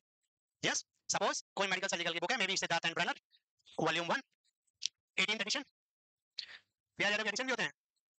आपने लेवल की बात करोगे तुम लोग, है ना? जो जिस लेवल पर रहेगा, मैंने कल बताया ना, कुएं वाला मेंढक, वो वही रहेगा। चलो रहो कोई बात नहीं। हाँ, हमारे जैन के बुक के कितने वॉल्यूम है? 5। तूने फाड़ दी होगी बेटा, उसकी लिख के 2 है ना? 7। तुम भाई बहन कितने हो? इतना क्या सोच रहे हो? हैं? तो चुप रहा करो, ठीक है? नहीं तो पापा कुछ शर्मा जाएंगे अभी। आगे ध्यान दो यहाँ पे। तो वॉल्यूम या एडिशन होगा तो भी मेंशन करना है, और फिर ईयर ऑफ पब्लिकेशन। बट इसमें एक चीज मिसिंग है जो यहाँ लिखी भी नहीं है, और मुझे लगता है कि आप में से किसी ने वो बता दी, तो मैं मान लूंगा कि यार तुम लोग मेरे से पढ़ने लायक हो। यस, हाँ हाँ, पेज नंबर कहाँ है? यस, जो तुमने पढ़ा वो कौन से? सपोज यहीं से तो क्वेश्चन बनेगा कि पेज नंबर को हम पीपी लिखते हैं या पी लिख के डैश करके आगे पेज नंबर लिखेंगे। सपोज मैंने 101 से 105 तक देखा, हो सकता है आपने के पार्क के 50 पेज देखे होंगे अलग अलग, तो सारे लिखने पड़ेंगे, बार बार इसकी लिस्ट में लिखने की जरूरत नहीं है। 101 से 105, फिर 115 से 116, फिर कॉमा करके 995 से मे बी 996, जो भी आपने देखे कॉमा कर करके तो लिखते जाओ। समझ रहे हो कि नहीं? अब इस लिखे हुए रेफरेंस या बिब्लियोग्राफी में से यदि पेज नंबर मिसिंग है, तो क्या ये रेफरेंस है या बिब्लियोग्राफी है? रेफरेंस या बिब्लियोग्राफी? रेफरेंस। अब तुम अपना दाहिना हाथ से करो, जो लेफ्ट हैंडर है वो अपना बायां हाथ से करें। कौन है लेफ्ट हैंडर? मैं हूँ। हाँ, एकदम इसको ऐसे लाओ, लाइन में लाओ लाओ फटाफट लाओ, खुद की तरफ लाओ, दूसरे की तरफ नहीं, और उसको तेज करके इस तरह लाओ। हाँ, वेरी गुड, ये बच्चा ईमानदार निकला, यानी चांटा मारने की सेल्फ सर्विस है। रेफरेंस कैसे होगा ये? रेफरेंस होता है तो आपने कौन से पेज से वो आर्टिकल का हिस्सा लिया है आपको लिखना पड़ता ना। पेज नंबर कहाँ नहीं लिखने पड़ेंगे जहां आपने एक्चुअली कुछ लिया ही नहीं है, सिर्फ इंस्पिरेशन और नॉलेज लिया है। क्या लिया है? समझ पा रहे हो? यदि पेज नंबर नहीं लिखा हुआ है दैट मींस इट्स बिब्लियोग्राफी। क्या है ये? पॉइंट समझ में आया? झूठे यस यस बोलने से कुछ होगा नहीं। अब आपको ओवरऑल आइडिया लगा होगा कि किस तरीके से एक रेफरेंस या बिब्लियोग्राफी वैंक्यूअर स्टाइल में लिखी जाती है। अब थोड़े थोड़े डिफरेंसेस है, थोड़े थोड़े बुक्स का लिखने का थोड़ा स्टाइल अलग होता है, जर्नल आर्टिकल का लिखने का, ऑनलाइन सोर्सेज का अलग से रहता है, न्यूज़पेपर से कुछ पढ़ा तो अलग से रहता है। यस, कई जगह आपको ऑथर नाम नहीं मिलेगा, कई जगह पब्लिशर का नाम नहीं मिलेगा, कई जगह प्लेस ऑफ पब्लिकेशन नहीं मिलेगा। सो और ऑनलाइन में तो आजकल होता है यूआरएल मिलता है अपने को, क्या मिलता है? यूआरएल होता है ना, लिंक, समझते हो कुछ? हाँ, तो आपको इनफैक्ट वो लिंक भी डालना है, और लिंक भी कई बार ऑनलाइन में से चीजें हटा देते हैं, जैसे आपने अभी पोस्ट करा फिर डिलीट कर दिया, तो आपने देखा तब तो वो था, आपने यहाँ लिख दिया, अब आपका गाइड बुला के कह रहा दिखाओ, अब आप उस लिंक पे क्लिक कर रहे हो, लिखा हुआ था पेज नॉट फाउंड, और गाइड कह रहे तुम फ्रॉड हो, झूठे हो, मेरे को तुम पे पहले से ही शक था, तुम कह रहे नहीं नहीं सर, मैं तो सच में ईमानदारी से ये देखा था। हो सकता है कई बार ऐसा ना, क्योंकि ऑनलाइन सोर्सेज में ये दिक्कत आती है, तो आपको डेट ऑफ एक्सेस भी लिखनी होती है कि आपने वो किस दिन एक्सेस किया, उस दिन तो था डेट ऑफ एक्सेस, और स्पेसिफिक बनने के लिए। सो ऑनलाइन की वजह से ये सोर्सेज बहुत आसानी से ट्रैक हो रहे हैं, बहुत ही आसानी से ट्रैक हो रहे हैं। तो ये वैंक्यूअर स्टाइल के अंदर इस प्रकार से लिखते हैं। इसमें मेन डिफरेंस आपको देखना है कि जो ये ईयर है ना, वैंक्यूअर स्टाइल के अंदर ईयर लास्ट में आता है, सबसे लास्ट में क्या है? ईयर, और उसके बाद तो सिर्फ पेज नंबर होगा, यदि रेफरेंस लिस्ट में होगा तो पेज नंबर होगा, बिब्लियोग्राफी होगा तो पेज नंबर नहीं होंगे। Is it okay? ओके। अब आप बताओ कि जब आप लोग लिखते थे रेफरेंस तो पूरा ऐसा लिखते थे कि जो मर्जी आए, कभी कॉमा लगा रहे हैं, कभी बुक का नाम पूरा लिख रहे हैं, कभी अधूरा लिख रहे हैं, कभी पब्लिशर को छोड़ रहे हैं, कैसे कैसे लिखते थे? जैसे भी लिखते थे, अभी तो शर्म आएगी यदि वो खुद पढ़ो तो। और ये तो कल मैंने एमसीक्यू में बताया ही था, आज भी फिर बता रहा हूँ, यदि ऑथर्स की संख्या 6 से ज्यादा होती है तो हम उनके नाम के आगे एट ऑल लगाएंगे, फिर 6 से ज्यादा वाले लोगों का नाम नहीं लिखेंगे। Okay, very good. अब एक और एग्जांपल देखते हैं according to APA style. According to APA style जैसे यहाँ लिखा हुआ, देखो मुझे इसमें डिफरेंस बताओ जो आपने पहले पढ़ा वैंक्यूअर वाला और एपीए वाला। इसमें सबसे पहले लिखा हुआ है डी हर्ट जीबी, ये क्या है? ऑथर्स नेम तो सेम ही है, ठीक है, ऑथर्स नेम ये दो तीन है, ये ऑथर है, क्या है? ऑथर 1 फिर कॉमा, फिर ऑथर 2 फिर कॉमा, फिर ऑथर 3 फिर कॉमा। जब ऑथर 2 3 4 जो भी है 6 से ज्यादा एट ऑल लगाना है, उसके बाद क्या करना है? उसके बाद आप ब्रैकेट देखोगे, क्या देखोगे? ये डिफरेंस है यहाँ पर वैंक्यूअर से एपीए में, क्या डिफरेंस है ये आपको देखना है। एपीए के अंदर ऑथर के सरनेम के बाद ही ईयर आ जाएगा, वर्मा ब्रैकेट में 1995, शर्मा ब्रैकेट में 2005, जो भी। यस, यानी कि यहाँ ईयर ब्रैकेट में आएगा और वो ऑथर के नाम के बाद ही आ जाता है, पहला बड़ा डिफरेंस। दूसरा आप देखोगे ये जो लिखा हुआ child development it's nature and courses, ये तो क्या होगा? ऑब्वियसली ये तो टाइटल ही है, इसमें तो कुछ डिफरेंस है नहीं, ये बुक या आर्टिकल या जर्नल का टाइटल होगा, होगा कि नहीं? लेकिन इसको लिखने में थोड़ा सा डिफरेंस है जो यहाँ आप शायद उतना नहीं समझ पा रहे होंगे। नहीं, देखो जैसे ये ऊपर लिखा हुआ और ये नेचर लिखा हुआ है, इसमें अंदर कुछ डिफरेंस दिख रहा है आपको? फॉन्ट के स्टाइल, या फॉन्ट में आपको डिफरेंस पता होता है क्या फॉन्ट में? देखो अपन क्या देखते हैं, बोल्ड, इटैलिक, अंडरलाइन, ये तीन बने हुए रहते हैं जब आप वर्ड में टाइप करते हो तो, और इटैलिक का मतलब होता है थोड़ा तिरछा हो जाते हैं, हो जाते हैं कि नहीं? So here the title of the article will be in the italic. किसमें होगा ये? इटैलिक में। यदि आप और डिटेलिंग देख पाओ तो आपको दिखेगा थोड़ा तिरछा हो रखा है, यानी वो आपने टाइटल को इटैलिक दिया जिससे वो शाइन आउट हो जाए, स्टैंड आउट हो जाए, और आप पता चल जाए ये टाइटल है। और उसके बाद एडिशन वॉल्यूम जो कुछ भी है वो तो एज इट इज लिखना है। फिर बोस्टन, बोस्टन क्या है? वही प्लेस ऑफ पब्लिकेशन, उसके बाद वही कॉलन, और ये पब्लिशर का नाम है मैग्रो हिल, मैग्रो हिल। और यहाँ भी पेज नंबर नहीं है अभी इस एग्जांपल के अंदर, इसका मतलब ये क्या है? Bibliography, bibliography. और सपोज पेज नंबर होता तो ये रेफरेंस लिस्ट होती, पेज नंबर इस बुक के जो भी आपने रेफर करे होंगे, साइट किया होता तो आप पेज नंबर लिखते। और जर्नल और बुक्स को लिखने का भी थोड़ा थोड़ा और डिफरेंट डिफरेंट स्टाइल होते हैं, बट ओवरऑल आपको पूछेगी ये एग्जांपल ऐसे दिया हुआ और आपको पूछेगी किस प्रकार की स्टाइल में लिखा हुआ है बिब्लियोग्राफी, एपीए या वैंक्यूअर, थोड़ा समझ तो पाते हो, पाओगे कि नहीं? Okay, very good. अभी बहुत मुश्किल है, जब अपन स्टूडेंट थे तब ऐसे रेफरेंस लिख लिख के हर चीज को कहां से देखा था, कहां से देखा था, ढूंढ पाना बहुत ही मुश्किल है। आप नोट्स बनाते हो, ठीक है, अब आपने नोट्स बना लिया, अब मैं पूछूं आपने पहला पैराग्राफ कहां से लिया, दूसरा कहां से लिया, तीसरा कहां से लिया, अब याद नहीं आता कौन सा बच्चे ने वो उस आरआर में से लिया था, उसकी जो बुक थी ना आरआर, वो मैं नाम नहीं लेता, अब कोई आरजेड में से लिया होगा, कोई उसने गूगल में से लिया होगा, तो याद नहीं रहता। तो हमें क्या करना होता है, फटाक से वो सोर्स पहले ही लिखना पड़ता है, रिसर्चर को बहुत मेहनत करनी पड़ती है, और बहुत मेहनत को आसान बनाने के लिए सॉफ्टवेयर आ गए, क्या आ गए? आप उसको वहां से कॉपी करो, पेस्ट करो। ऑनलाइन है तो अपने आप ही डिटेक्ट कर लेगा कि आपने ये किससे लिया, उसका यूआरएल ले लेगा वो। ऑफलाइन है तो एक फॉर्मेट बना हुआ आएगा, आपको सिर्फ ये सब नहीं लिखना है। फॉर्मेट में क्या होगा, नेम ऑफ द ऑथर, तो वहां सीधा नाम टाइप कर दो आप, नेम ऑफ द बुक तो आप नेम लिख दो बुक का, वॉल्यूम एडिशन तो सीधा वॉल्यूम लिख दो, फिर पेज है तो पेज लिख दो। अब आप उसको सेव करोगे ना तो वो इस फॉर्म में बना के सेव कर देगा। यस, अब आपके उसने पैराग्राफ 1 को लिख कर दिया उसने, और आपको बाद में देखना था कि मेरा पैराग्राफ 1 कहां से था, तो ऑटोमेटिक इसको हाइपर लिंकिंग कहते हैं, क्या कहते हैं? हाइपर लिंकिंग ऑटोमेटिक कर देते हैं सॉफ्टवेयर। इसलिए ऐसे सॉफ्टवेयर जो आए हैं उनको हम कहते हैं रेफरेंस मैनेजमेंट सॉफ्टवेयर। और ये एग्जाम में आया हुआ क्वेश्चन है, आप सोचो नर्सिंग के एग्जाम में जो जीएनएम और बीएससी लेवल का ये ऑलरेडी क्वेश्चन आ चुका है, जबकि नॉर्मली जहां भी आप इधर उधर रिसर्च पढ़ने की ट्राई करते होंगे वहां आपको ये सब नहीं मिलेगा। करते हो ट्राई? काय को करना जब तुम्हारे घर में ही सब मिल रहा है तो? लेकिन आदत से, कौन कौन है ऐसे आदत से मजबूर गए? वो सुरेश आज भी नहीं आया, कौन है वो सुरेश, दिखाओ मेरे को, सच में तेरा नाम सुरेश बेटा? टी शर्ट कहाँ है तेरा? इसके घर से कल फोन आया था, ये घर में बता के गया था कि कोचिंग जा रहा हूँ, नंबर भी दिया तुमने कोचिंग के? ऐसे केस हो चुके बेटा, पक्का ना? तो फिर सुरेश दूसरा बैठ जा। ऐसे बहुत दिक्कत होती है, हम धर्म संकट में फंस जाते हैं। तुम्हारे पेरेंट्स तुमसे भी आगे हैं, वो वेरीफाई करने के लिए फोन करते रहते हैं यहाँ, हम तो सच ही बताते हैं, तुम्हें बताइए। हाँ चलो जान दो, अभी नहीं बताऊंगा। चलो तुम रेफरेंस मैनेजमेंट सॉफ्टवेयर के नाम याद करने की कोशिश करो, कौन से सॉफ्टवेयर जो तुम्हारे काम के हैं, जो तुम लोग डेली लाइफ में यूज करते हो, नाम बताओ। माइक्रोसॉफ्ट वर्ड, ओके, वो एमएस ऑफिस पूरा है ना, माइक्रोसॉफ्ट ऑफिस, उसके अंदर वर्ड, पीपीटी, नोट, एक्सेल, काफी सारा लंबा पैकेज है उसका। मुझे उम्मीद है तुम जैन से जोधपुर ऐप का नाम बताओगे, और तो सॉफ्टवेयर है ना, नहीं सॉफ्टवेयर पकड़ जाओगे इस डर से नहीं बता रहे। ये नाम सुना है मेंटली, रेफरेंस मैनेजमेंट सॉफ्टवेयर में रिसर्चर कॉमनली यूज करते हैं मेंटली। और क्या नाम है, एंड नोट। एंड नोट मतलब पैराग्राफ के एंड में नोट लिखते हैं अपन कि ये कहां से लिया, तो उसी से उसने नाम लिख दिया कि एंड नोट। और भी कुछ है, बहुत सारे हैं, कुछ फेमस फेमस मैं बता रहा हूँ। ये जोटेरो, और जोटेरो का कुछ खूबियां हैं कि इट्स फ्री, बाकी वाले पेड है। And it is quite easy to use, जैसे मैंने बताया आपको, कॉम्प्लेक्स नहीं देखना, बुक का नाम डालो। और इवन जो आपका माइक्रोसॉफ्ट वर्ड है ना, एमएस वर्ड, आप वर्ड में टाइप करते हो ना, कॉपी पेस्ट करके सेव करते हो, तो ये वर्ड भी आपको बिब्लियोग्राफी का ऑप्शन देता है। वर्ड में भी एक आइकन बना है बिब्लियोग्राफी, वो भी आप वहीं से मैनेज कर सकते हो। वहां कम फंक्शन मिलते हैं बट काम चल जाता है, कोई खास दिक्कत नहीं है। तो Zotero is free and quite easy to use. एक है ये रेफरेंस मैनेजर, इनको हम रेफरेंस मैनेजर ही सॉफ्टवेयर कहते हैं, तो इसने अपना नाम सिंपल ही रख दिया रेफरेंस मैनेजर, तो आसानी से लोग इसी नाम से सर्च कर सकते हैं। और स्कूपस, स्कोपस का क्या है, ये ऑलरेडी एक डेटाबेस तो है जहां जाके हम जर्नल आर्टिकल सर्च करते हैं। तो अब क्या है, लोग मल्टीटास्किंग करते हैं, ऑलरेडी यूजर उसके पास है, तो वो क्यों ना उसका रेफरेंस भी मैनेज करवा दे।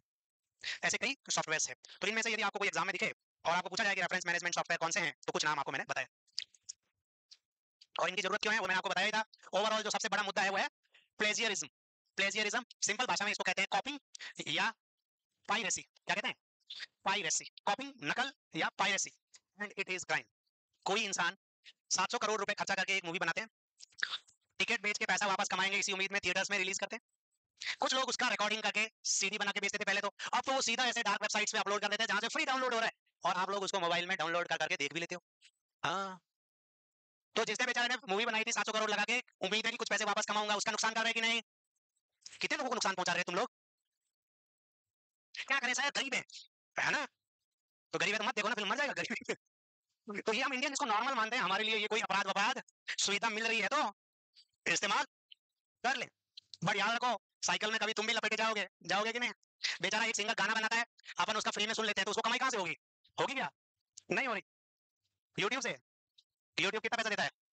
बहुत ज्यादा। वो तो बहुत ज्यादा, कोई हिट हो गया तो थोड़ा बहुत उसको मिलता है। यूट्यूब रेवेन्यू का 55% यूट्यूब रख लेता है। यदि आप 100 रुपए कमाते हो तो 55 रुपए यूट्यूब के, फिर आपने जो 45 रुपए कमाए उस पर गवर्नमेंट 18% जीएसटी, फिर उसके बाद जो आपकी इनकम होगी उस पर 30% इनकम टैक्स, 48, कमाए थे 45, उस पर टैक्स कितना?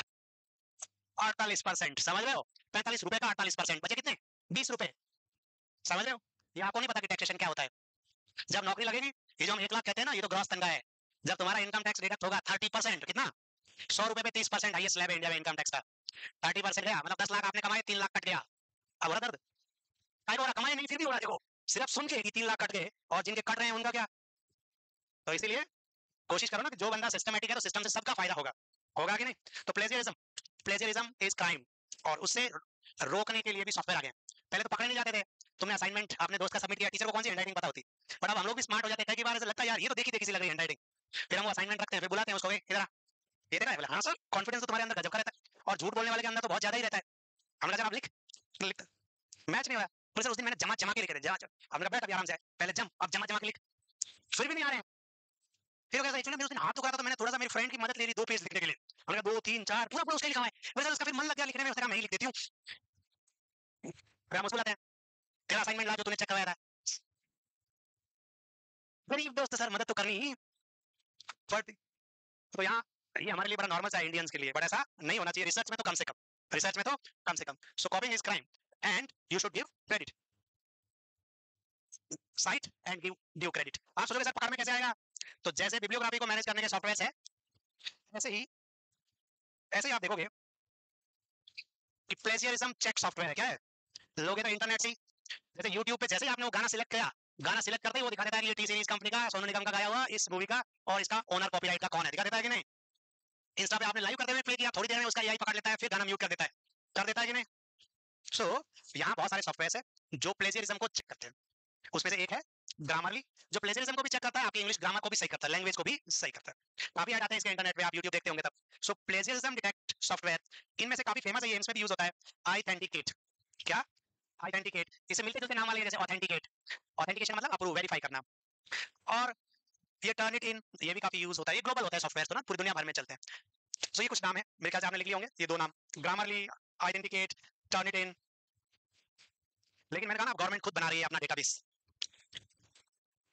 और ये आपको ऐड करना है कि हम इंडिया में अब नया क्या लाए हैं इस कॉपीराइट चेकिंग में।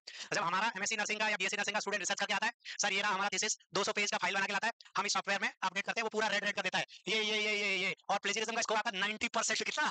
90% कॉपी। 10% तुम सोच रहे हो उसने ओरिजिनल किया, नहीं 10% वो ये पकड़ नहीं पाया क्योंकि कहां से लाया है वो नहीं देख पा रहा। तो बच्चा ऐसे खड़ा रहना चाहिए। अब हम जैसे अभी एक फर्जी आईएएस एग्जाम क्रैक कर लिया, उसका मैटर काफी चल रहा है आपने, पूजा खेड़कर। तो पूजा खेड़कर का नाम पूजा खेड़कर था, यूपीएससी में अटेम्प्ट लिमिटेड होते हैं, उसने डिसेबिलिटी सर्टिफिकेट तो फर्जी बनाया, वो तो था ही था, पहले उसने अपना नाम पूजा खेड़कर रखा, उसे कुछ अटेम्प्ट दे दिए, फिर उसने फादर का नाम पूजा दिलीप खेड़कर रखा और एग्जाम दे दिए, फिर मम्मी का नाम जोड़ दिया पूजा मनोरमा दिलीप खेड़कर, फिर और एग्जाम दे दिए, 11 बार एग्जाम दे दिए। उस टाइम ऑनलाइन कोई सिस्टम था नहीं तो पकड़ में आया नहीं, बट अब जैसे जैसे जांच हो रही है सब पकड़ में आ रहा है कि नहीं। सो पहले ऑफलाइन सिस्टम था, कॉपिंग इतना पकड़ में नहीं आ रहा, अब ऑनलाइन सॉफ्टवेयर से ये काफी आसान हो गया। तो आप कहोगे सर हमने जो भी जहां से लिया सब कुछ ओरिजिनल, मैं कहां से लिखूंगा? तो सब ओरिजिनल लिखने की जरूरत नहीं है। जैसे आपके पास दो ऑप्शन है, एक तो वहां का एज इट इज लो और उसको क्रेडिट दो, दूसरा क्या करो, आप किसी को रेफर करो, फिर उसको अपने शब्दों में रीफ्रेम करो। क्या करो? रीफ्रेमिंग। जो उसका मीनिंग निकाल रहा था, you use different words to reframe that, तब आपका जो प्लेजरिज्म स्कोर है वो लो हो जाएगा कि नहीं? यानी आप सिंथेसाइज करो चार लोगों की इंफॉर्मेशन को लो and you prepare a new paragraphs new way के अंदर, तभी तो रिसर्च में कुछ आप इनोवेट कर रहे हो, ना कॉपी पेस्ट का मतलब कोई रिसर्च थोड़ी होता है। अब यहाँ अलग अलग लेवल है एक्सेप्टेंस के। नॉर्मली जो गाइडलाइन है प्लेजरिज्म में एक्सेप्ट करने की कि इट शुड बी 10% और लेस। कितना? ओनली 10% और लेस। बट स्टूडेंट्स के लिए हम थोड़ी फ्रीडम देते हैं क्योंकि स्टूडेंट इतने कम टाइम में वो रिसर्च कंप्लीट कर रहे हैं, टाइम बाउंड स्टडी होती है, तो हम कहते हैं ओके कोई प्रॉब्लम नहीं, एटलीस्ट आपके 25% से भी कम है प्लेजरिज्म का स्कोर, तो हम आपका रिसर्च एक्सेप्ट कर लेते हैं। नहीं उसे ऊपर आ रहा है अभी भी, तो आपको मॉडिफाई करना ही रहेगा अपना कंटेंट, बट इस सॉफ्टवेयर में आपको गाइडेंस मिल जाती है कि कौन सा पैराग्राफ आपको मॉडिफाई करना है और इस तरीके से आप अपने स्कोर को और बेटर कर सकते हो। अब ये जो नाम लिखा है मैंने उरकुंड, ये क्या है? ये आ गया स्वदेशी सॉफ्टवेयर। क्या? स्वदेशी सॉफ्टवेयर क्या है ये? किसने बनाया? यहाँ दो इंस्टीट्यूट है, मुझे उम्मीद है आपका इनको फुल फॉर्म तो एटलीस्ट पता होगा, एग्जाम में इन पे क्वेश्चन भी आते हैं, सुनते भी होंगे आप ये। यूजीसी, यूजीसी सुना है आपने? क्या है ये? आप यदि तुम चुप रहेगा ना बच्चों तो मैं अपनी राइफल निकालूंगा। कॉलेज गए हुए हो ना आप? डिग्री यूनिवर्सिटी की है ना? और तुमको पता भी नहीं है यूनिवर्सिटी को अप्रूव कौन करता है इंडिया के अंदर? यूजीसी। तुम्हारा कॉलेज तो आईएनसी अप्रूव था, बट जो तुम्हारी यूनिवर्सिटी थी जो तुमको डिग्री दे रही थी वो किससे अप्रूव होनी चाहिए? यूजीसी, यूनिवर्सिटी ग्रांट कमीशन, विश्वविद्यालय अनुदान आयोग। यूजीसी इंडिया में college education and higher education को रेगुलेट करने की हाईएस्ट बॉडी है, जो गवर्नमेंट ऑफ इंडिया के द्वारा ऑटोनोमस बॉडी है। समझ पा रहे हो? ये रेगुलेटरी बॉडी है यूनिवर्सिटी ग्रांट कमीशन। तो इन्होंने, और ये नेक, नेक एक्चुअली क्वालिटी एश्योरेंस देखने के लिए है, ये वॉलंटरी है। यदि आप अपना क्वालिटी सर्टिफिकेशन चाहते हो तो जो यूनिवर्सिटीज की क्वालिटी को सर्टिफाई करके ग्रेड देने का काम करने वाली एक संस्था है, वही भारत सरकार की संस्था है, UGC and government of India की संस्था है, उसका नाम है नेक। हॉस्पिटल के लिए आपने देखा होगा ना एनएबीएच, है ना? एनएबीएच एक्रेडिटेड हॉस्पिटल इंडिया में है तो काफी अच्छा माना जा रहा है एटलीस्ट, सर्टिफाइड। तो नेक क्या है? National assessment and accreditation council, Bangalore के अंदर इसका हेड ऑफिस है, इसका फुल फॉर्म, और इसमें भी क्वेश्चन आया हुआ है। इन्होंने मिलके इंडिया में रिसर्च में एथिक्स की हम लोगों को क्रेडिट दें और ओरिजिनलिटी को प्रमोट करें, कॉपिंग को कम करें, इसके लिए यूनिवर्सिटी में जो भी थीसिस सबमिट होता है, जो स्टूडेंट करते हैं यूजी पीजी पीएचडी रिसर्चेस, उनके लिए एक सॉफ्टवेयर बनाने की कोशिश करिए, और वो किस नाम से है? उरकुंड नाम से। इतना फेमस अभी हुआ नहीं है क्योंकि लोग प्रमोट कर नहीं रहे, धीरे धीरे ये हो जाएगा, यानी कि this is basically made by government of India, government of India. तो ये तो सॉफ्टवेयर हो गया जो पायरेसी डिटेक्ट कर रहा है। बट हो क्या रहा है कि जो यूनिवर्सिटी के थीसिस है उनका कोई ऑनलाइन डेटा ही नहीं है, जब ऑनलाइन डेटा ही नहीं है तो मैच कहां से होगा? भाई आप एक रिसर्च का स्टेटमेंट सिलेक्ट करते हो और ये देखना चाहते हो कि पहले ये रिसर्च किसी ने किया है कि नहीं, तो पहले रिसर्च किसी ने किया है आपको पता कैसे चलेगा? आप यूनिवर्सिटी की वेबसाइट पे देख लो, वहां ऑलरेडी किसी ने किया तो आप मत लो, पर यूनिवर्सिटी ने ऐसा कोई ऑनलाइन डेटा ही नहीं दे रखा जिसे हम वेरीफाई कर पाए, तो फिर डुप्लीकेशन हो रहा है, पहले भी किसी ने वैसा लिया, हम भी ऐसा ही कर रहे हैं, आगे वही परंपरा चलती जा रही है। इसलिए गवर्नमेंट ने सोचा कि सारे यूनिवर्सिटी रिसर्चेस को भी ऑनलाइन ले आओ, उनका डेटाबेस बना दो। तो ये तो पायरेसी डिटेक्शन सॉफ्टवेयर है उरकुंड तो। और वो जो यूनिवर्सिटी का डेटाबेस है रिसर्च का थीसिस का, उसका नाम है शोध गंगा। क्या? शोध यानी कि रिसर्च, गंगा यानी कि जो ज्ञान की गंगा बह रही है कि नहीं? तुम लोग उसमें डुबकी लगा रहे हो, ये सिर्फ हाथ पैर ही धो रहे हो, पूरे पूरे डूबे हुए हो? अच्छा थोड़ा बाहर निकलो, सांस लो। हाँ, तो शोध गंगा और research reservoir of Indian thesis, और आने वाले दिनों में यही क्वेश्चन आएंगे क्योंकि हम स्वदेशी प्रमोट कर रहे हैं। और तब तुम कहोगे सर ये कौन सी गंगा आ गई? नहीं, छोटी गंगा। तो इट इज रिजर्वायर, रिजर्वायर यानी कि पूल, स्टोरेज के लिए ऑनलाइन डेटाबेस है ये। तो अब आप शोध गंगा पे सारी यूनिवर्सिटी अपने स्टूडेंट का रिसर्च अपलोड कर देगी, तो हमें ऑलरेडी पता चल जाएगा कि कौन सा रिसर्च हो चुका है, कौन सा नहीं हुआ। क्योंकि रिसर्च में हम न्यू आइडियाज पे रिसर्च करना चाहते हैं, पुराने पे क्यों मेहनत करें? तो वो एक फैक्टर होता है नोवेलिटी। सो नोवेलिटी को प्रमोट करने के लिए, ओरिजिनलिटी को प्रमोट करने के लिए ये एक ऑनलाइन रिजर्वायर बनाया गया है। संस्कृत में शोध का मतलब रिसर्च ही होता है ना, इट्स रिसर्च और डिस्कवरी, शोध। एंड गंगा तो आपको पता ही था, रिवर। तो ये एक पूरी ज्ञान की रिसर्च की नदी है, ऐसा उसमें आपको बहुत सारे थीसिस मिल जाएंगे, यानी ये यूनिवर्सिटी रिसर्च का डेटाबेस है, स्टोरेज है, Shodh Ganga. It's a digital repository of thesis and dissertation submitted to various universities in India.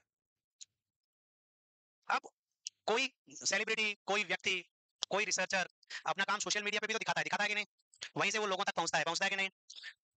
अब जैसे फॉर एग्जांपल आप फेसबुक या इंस्टाग्राम जैसे सोशल मीडिया पे होंगे ही, उसके बिना तो जिंदा भी नहीं रह सकते। नहीं हो आप लोग? नकली आईडी पे भी नहीं? ये सब आगे आगे वाले नो नो बोल रहे हैं, बाकी वाले अच्छा ठीक है। तो इंस्टाग्राम या फेसबुक पे कोई व्यक्ति पॉपुलर है, इसका पता कैसे चलता है? उसके फॉलोअर्स की संख्या काफी ज्यादा होगी कि नहीं? ऐसे यदि सपोज आपको सिर्फ रिसर्चर्स को फॉलो करना है, तो ऐसा कोई प्लेटफॉर्म बना हुआ है क्या जहां से आप रिसर्च पढ़ सको? फेसबुक पे अपन क्या देखते हैं, फीड। इंस्टाग्राम पे क्या देखते हैं, रील या पोस्ट जो भी होती है, स्टोरीज वगैरह। यस, तो वहां रिसर्च दिखता है क्या? दिखता भी होगा तो भी बहुत कम मात्रा में, और होगा भी नहीं शायद। तो ऐसे स्पेशल पोर्टल बनाए हुए हैं जैसे शादी.com, जीवनसाथी.com। क्या यही कर रहे हैं? प्रोफाइल बनाया तुमने वहां? क्यों नहीं बनाया? उसको भेजो तो आगे जरा। बनाना भी पड़ सकता है, ये भी आपने तो आपके घर वाले बनाएंगे आपका। अभी तो क्या बनाए, लिखे क्या उस प्रोफाइल में? फ्यूचर नर्सिंग ऑफिसर, तो वो हस्बैंड और वाइफ जो भी होगी वो फ्यूचर ही होगी। नहीं, ये बहुत बड़ा बिजनेस है। जीवन साथी .com और भारत मैट्रिमोनी दोनों यूनिकॉर्न बन चुके हैं इस देश के अंदर, डिजिटल का कुछ नहीं बेच रिश्ते। और इस कंपनी की नेट वैल्यू 10,000 करोड़ से भी ज्यादा है। और एक हमें जो 5-5 घंटे तुमको पढ़ाते हैं, लेकिन तुम लोग क्या क्या सुनाना पड़ता है मेरे को। कहने का मतलब क्या, जैसे भाई शादी के लिए स्पेशल वेबसाइट है, वहां रिसर्च के लिए भी कुछ ऐसा स्पेशल होना चाहिए, मेरे कहने का मतलब। और ऐसे ऑलरेडी है। और आपको एग्जाम में, जब मान लो मैं इंटरव्यू देने जाता हूँ एम्स में कोई टीचिंग या रिसर्च की पोस्ट के लिए, तो वो मेरा रिसर्च इंटरेस्ट देखेंगे। क्या देखेंगे? Research interest. सोशल मीडिया पे फॉलोअर नहीं देखेंगे, रिसर्च इंटरेस्ट। और ऑनलाइन की वजह से ऐसे सब स्कोर मिलते रहते हैं कि नहीं? यहाँ आप देखोगे, ये एक वेबसाइट है जो कि आपको शायद पूछा जा सकता है, रिसर्च गेट। गवर्नमेंट अप्रूव्ड भी है, हालांकि इंडियन नहीं है, बट इंडिया में एम्स और दूसरे सेंट्रल गवर्नमेंट इंस्टीट्यूट भी अपने एम्प्लॉइज को इस पे आईडी बनाने के लिए बोलते हैं। हम जो भी वर्क करते हैं हम यहाँ शेयर करते हैं। तो जिसको भी पढ़ना है वो आर्टिकल पढ़ ले, किसी रिसर्चर को फॉलो करेगा उसको अलर्ट मिलेगा। जैसे आपने को नहीं मिलता कि रील अपलोड करिए, उन्होंने पोस्ट डाली है, तो हमें वो अलर्ट मिलता है कि इसने रिसर्च अपलोड करा है, आप पढ़ लो। या उन्होंने कोई नया प्रोजेक्ट शुरू किया है, आप इंटरेस्टेड हो तो आइडिया ले लो। यस, तो यहाँ पे आपको 2-3 चीजें देखनी पड़ेगी। मैंने बताया कि रिसर्च इंटरेस्ट या फिर कुछ साइटेशंस। साइटेशन का मतलब क्या, मुझे पता चल जाएगा कि मेरा वर्क कितने लोगों ने लिखा है ना? जैसे यहाँ ऐसा कुछ पता चला कि लगभग 7 लोगों ने मेरे किसी आर्टिकल को लिखा होगा अपने रिसर्च के अंदर रेफर करते टाइम। ये डिपेंड करता है, आप टाइम टू टाइम अपलोड करें अपना, आपको एक्टिवली अपना वर्क यहाँ डालो, तब ये यूज और ज्यादा हो जाता है। और फिर एक होता है एच इंडेक्स। इस पे आप एग्जाम में आने वाले दिनों में क्वेश्चन मिलेगा। बेहोश होने की शुरुआत हो चुकी है ना, ये हजम नहीं होगा इन बच्चों से। एच इंडेक्स क्वेश्चन आएगा, व्हाट इज एच इंडेक्स? तो आपने मेरा नाम देखा, अनुसार का प्रोफाइल देख रहे हैं, शायद एच इंडेक्स उनकी होगी। वो जो सुरेश है वो अपनी एस इंडेक्स बना देगा। नहीं, एच इंडेक्स। और एक होता है इम्पैक्ट फैक्टर। क्या होता है? जैसे अपन न्यूज़पेपर मैगजीन की क्वालिटी देखते हैं, उसी हिसाब से उनकी एडवर्टाइजमेंट रेट होती है। Suppose Indian express, the Hindu, the times of India, या न्यूज चैनल में आज तक, या जीटीवी, या फिर हमारे यहाँ दैनिक भास्कर या राजस्थान पत्रिका, हर किसी की अलग अलग सर्कुलेशन होती है। और न्यूज पे भी ऑथेंटिसिटी और भरोसा लोगों का अलग। और एक वो अपनी गली में छपने वाला भगत कोटी वीकली, वो सिर्फ एडवर्टाइज छापता है, न्यूज कुछ होती नहीं मान लो उसमें। पैसे दिए, आपने एडवर्टाइजमेंट छापा, वो आपके घरों में फेंक के चला जाएगा, 7 दिन में एक बार न्यूज़पेपर आ जाएगा। उसकी न्यूज पे आप भरोसा कर सकते हो क्या? तो ऐसे ही रिसर्च कम्युनिटी में भी उस जर्नल का, उस रिसर्च कम्युनिटी का भी एक ऑथेंटिसिटी होना चाहिए कि वो क्वालिटी रिसर्च प्रोडक्ट ही पब्लिश करते हैं। तो वहां आज तक आपको एडवर्टाइजमेंट बहुत ही हाई मिलेगा। अपने लोकल केबल टीवी वाले के वहां आप 2-4 रुपए देके भी अपना एड चला सकते हो, जो आपके केबल पे आता रहेगा। आता रहता है कि नहीं? सो ये रिसर्च गेट एक ऐसी कम्युनिटी है जो रिसर्चर अपने वर्क को शेयर कर सकते हैं यहाँ पर। अभी जैसे मैंने बताया कि यहाँ आपको एक वर्ड याद रखना है, एच इंडेक्स। एच इंडेक्स क्या होता है? देखिए मैं आपको थोड़ा आइडिया देता हूँ। जैसे बुक में चैप्टर होते हैं, बुक्स में चैप्टर होते हैं, तो ऐसे ही मान लो एक जर्नल है। सपोज मैं ऐसे नाम दे देता हूँ कि जिस जर्नल का नाम है Indian journal of nursing sciences, है ना? Indian journal of nursing sciences, ऐसे शॉर्ट में लिखने की कोशिश करते हैं हम उनके नाम को। ये एक जर्नल है। जो रिसर्चर है वो अपना आर्टिकल पब्लिश करने के लिए इसको भेजता है। हमारा एक एडिटोरियल बोर्ड होता है। क्या होता है? Editorial board, review board. वो देखता है कि इसके आर्टिकल्स में जो स्टैंडर्ड प्रोटोकॉल है वो फॉलो किया कि नहीं, रिसर्चर का रिसर्च जेन्युइन लगता है या नहीं। रिव्यू करते हैं एक्सपर्ट्स उसको। कुछ करेक्शन होते हैं, हम उसको बोलते हैं ये करेक्शंस करिए। फिर उनका आर्टिकल एक्सेप्ट हो जाता है। एक्सेप्ट होने के बाद वो सब्सक्रिप्शन फीस यदि होती है तो, या फ्री होता है तो फ्री, वो पब्लिश होगा। यस, तो एक जर्नल का एक इशू होगा। सपोज मई मंथ वाली मैगजीन, जून वाली, या कुछ लोग महीने में 2 बार भी पब्लिश करते हैं। यस, सपोज मेरा जून वाले इशू के अंदर आर्टिकल आया, जून 2024 वाले में, तो और भी मान लो वो एक अपने इशू के अंदर 15 आर्टिकल पब्लिश करती होगी जर्नल। इसी तरीके से जर्नल आती है, साइंटिफिक जर्नल्स। देखे आप लोगों ने जर्नल्स? तो बहुत फेमस नर्सिंग जर्नल्स इंडिया में है नहीं। पहले अपना TNAI, trained nurses association of India भी एक जर्नल निकालता था, बट उस क्वालिटी का नहीं रहा। कुछ प्राइवेट जर्नल्स है, बाकी ज्यादातर जर्नल्स जो है या तो मेडिकल वालों की है या फॉरेन में नर्सिंग के जर्नल्स है। यस, तो एक जर्नल में बहुत आर्टिकल्स। अब मैंने एक आर्टिकल इसमें भेजा तो सेम दूसरे में नहीं भेज सकता, है ना? ऐसे मैं 4 अलग अलग जगह सेम ही आर्टिकल छपवा के कह दूं मेरे 5 पब्लिकेशन है, तो ये फ्रॉड हो जाता है कि नहीं? पब्लिकेशन का मतलब क्या? पब्लिकेशन का मतलब है कि आपने कितने आर्टिकल्स, ठीक है क्या? अब 5 आर्टिकल्स आप नहीं कह सकते जब आपने एक ही आर्टिकल 5 जगह पे सेम छपवा दिया तो। लेकिन मैं मान लो अगला न्यू आर्टिकल करता हूँ, तो मैं इस जर्नल में छापूं ऐसा जरूरी नहीं है, नेक्स्ट जर्नल्स में भी छाप सकता हूँ जिसकी रीच ज्यादा हो। क्योंकि होता है रिसर्चर कई जर्नल्स को अपना आर्टिकल भेजता है, वहां वो एक्सेप्ट हो ना हो, क्योंकि कुछ लोगों के अलग अलग पैरामीटर्स रहते हैं। जैसे आपने एक पोएम लिखी, आप चाहते हो कि आपकी पोएम फ्री में टीवी पे आए, तो हो सकता है कि टीवी वालों ने सेलेक्ट किया, इस बार आपकी नहीं आई, फिर आपने दूसरे चैनल को भेजा, उन्होंने भी सेलेक्ट किया, आपकी नहीं आई, आपने तीसरे को भेजा, उन्होंने सेलेक्ट कर लिया और आपकी टीवी पे आ भी सकती है। पॉसिबिलिटी होती है नहीं? यस। सो जो एच इंडेक्स है वो क्या दिखाती है? जो रिसर्चर है, जैसे मैंने 5 आर्टिकल्स लिखे, मेरा पहला आर्टिकल लोगों को पसंद आया, दूसरा नहीं पसंद आया, तीसरा थोड़ा पसंद आया, चौथा हिट हो गया, फिर पांचवा एवरेज ही रहा। पॉसिबिलिटीज है, क्योंकि वो आप किस टॉपिक पे लिख रहे हो, उस टॉपिक पे कितने और लोग रिसर्च कर रहे हैं और उस टॉपिक को सर्च कर रहे हैं और उनको आपकी जानकारी इंटरेस्टेड लगी, तब वो आपको साइट करेंगे, मतलब आपका लिखा हुआ फाइंडिंग्स लिखेंगे, साइटेशन। ठीक है, तो होगा क्या कि मैंने जितने आर्टिकल पब्लिश करे उसके रेशियो में से मुझे साइटेशन कितने मिले, यानी it is intended to represent both the productivity and impact of a particular scientist or scholar। जो रिसर्चर है, जो साइंटिस्ट है, वो कितना अच्छा रिसर्च कर रहा है और वो कितना इंपैक्ट पैदा कर रहा है जिससे लोग उसके रिसर्च को साइट करके यूज कर रहे हैं। Yes. So how this is calculated? कैसे कैलकुलेट होता है ये H index? It is calculated by counting the number of publication for which an author has been cited by other authors at least that the same number of times। देखिए, मैंने एक article लिखा, मैंने publish करा, ये तो हुआ number of articles written by me, और मेरे को किसी एक व्यक्ति ने ही मेरे आर्टिकल को साइट किया, मेरा साइटेशन भी हुआ 1, तो अब मेरा एच इंडेक्स कितना है? 1। ठीक है, फिर मैंने दूसरा आर्टिकल भी पब्लिश कर दिया, लेकिन अभी तक मेरे को यूज करने वाले व्यक्ति की संख्या तो एक ही है, मेरा दूसरा वाला किसी ने यूज नहीं किया, तो अब मेरा एच इंडेक्स क्या हो जाएगा? 0.5 हो जाएगा कि नहीं? अब क्या हुआ आगे जाके, मान लो मैंने तीसरा आर्टिकल लिखा, यस, अब मेरे आर्टिकल्स हो गए 3, और मेरे तीसरे आर्टिकल्स के जो यूजर्स थे वो कितने हो गए? 8, उन्होंने 8 लोगों ने मेरे को साइट किया, वही तो हो गया, तो अब मेरे टोटल साइटेशन कितने हो गए? 9 हो गए कि नहीं? तो मैंने 3 आर्टिकल लिखे और 9 साइटेशन हो गए, तो मेरा एच इंडेक्स क्या आ जाएगा? 3 आ जाएगा कि नहीं? समझ पा रहे हो? सो ये ऐसा दिखाता रहता है एच इंडेक्स, बट इसमें रूल क्या है कि सपोज मैंने चौथा आर्टिकल लिखा और चौथा आर्टिकल का साइटेशन है 0, तो वो यहाँ काउंट नहीं होगा। समझ रहे हो?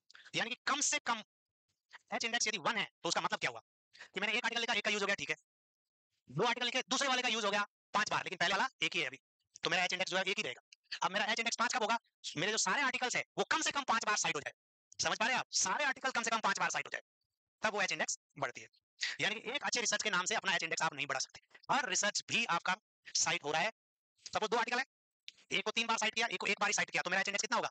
1, क्योंकि कम से कम दोनों रिसर्च को एक एक बार तो यूज किया है कि नहीं? सो कम से कम पांचों का जो स्कोर आता है, सपोज 5 में का स्कोर 0 है, तो भी मेरा स्कोर 0 हो जाएगा, क्यों? क्योंकि 5 को अभी तक एक भी यूजर नहीं मिला। ये इस तरीके से कैलकुलेट होता है। कोशिश करना समझने की, आता है आगे पढ़ने की भी कोशिश करना। So how do you calculate?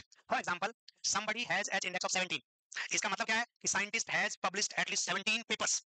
पहला पॉइंट तो इससे पता चल गया, लेकिन इसमें इंटरेस्टिंग बात क्या है कि each one of those have been cited for at least 17 times। पहले वाले आर्टिकल के भी 17 से ज्यादा साइटेशन हो गए, दूसरे के भी 17 से ज्यादा, तीसरे के भी 17 से ज्यादा, और कम से कम यदि किसी के भी साइटेशन है 17 में से, तो 17 ही कम से कम स्कोर है। यानी कि कोई एक हिट आर्टिकल जिसके 1000 साइटेशन हो गए और आपका एच इंडेक्स 1000 हो जाएगा, ऐसा नहीं है। क्वालिटी कंसिस्टेंसी दिखाने के लिए एच इंडेक्स बनाई गई है। तो एच इंडेक्स क्या दिखाती है? रिसर्चर या साइंटिस्ट की वर्क की क्वालिटी, किसकी? कि वो रिसर्चर कितना अच्छा रिसर्च कर रहा है। वो पता कैसे चलेगा कि कितने लोग उसको यूज कर रहे हैं? वो पता कैसे चलेगा कि उसके साइटेशन कितने हुए हैं, लोग उसके रिसर्च को अपनी स्टडी में यूज कितने कर रहे हैं।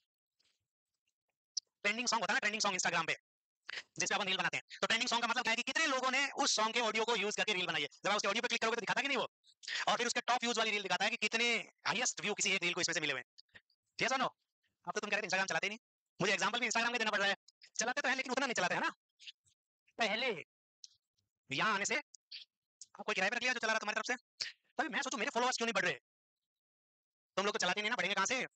हाँ, पहले से ज्यादा मेरे फॉलोअर्स, इतने कहाँ ज्यादा है। अब आपको क्या याद रखना है, मुझे फॉलोअर्स नहीं, एच इंडेक्स बढ़ाना है, ठीक है? जिन्हें तुम लोग रिसर्च गेट पे मुझे फॉलो कर पाओगे ना तो अच्छा रहेगा। इंस्टाग्राम पे नहीं, तुम वहाँ आईडी भी नहीं बना पाओगे रिसर्च गेट पे। बताओ कैसे?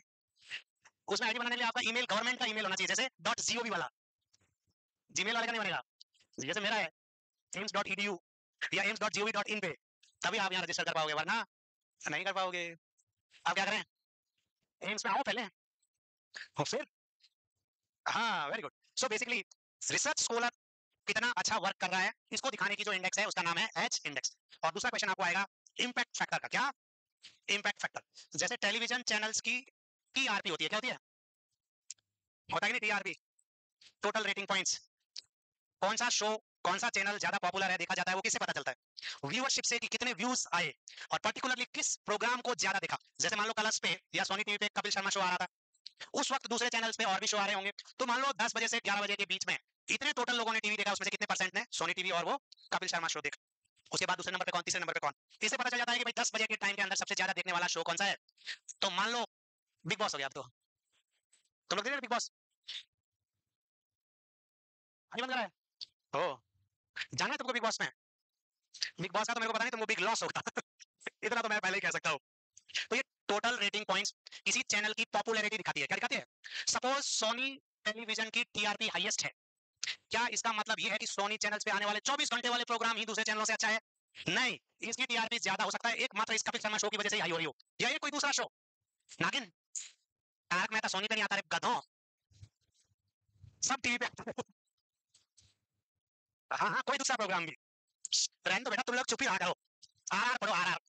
अब जब आपको पता चला, मैं क्या बताना चाह रहा हूं कि एक हिट शो ओवरऑल चैनल की रेटिंग बढ़ा सकता है, लेकिन इससे ये गारंटी नहीं है कि वो चैनल बहुत अच्छा कर रहा है। पॉसिबल है? तो एक जर्नल में 15 आर्टिकल है और उसमें से एक आर्टिकल बहुत ही वायरल हो गया, तो उस जर्नल का इंपैक्ट फैक्टर बहुत ही ज्यादा आ गया, पर बाकी 14 आर्टिकल तो एवरेज ही देते कि नहीं।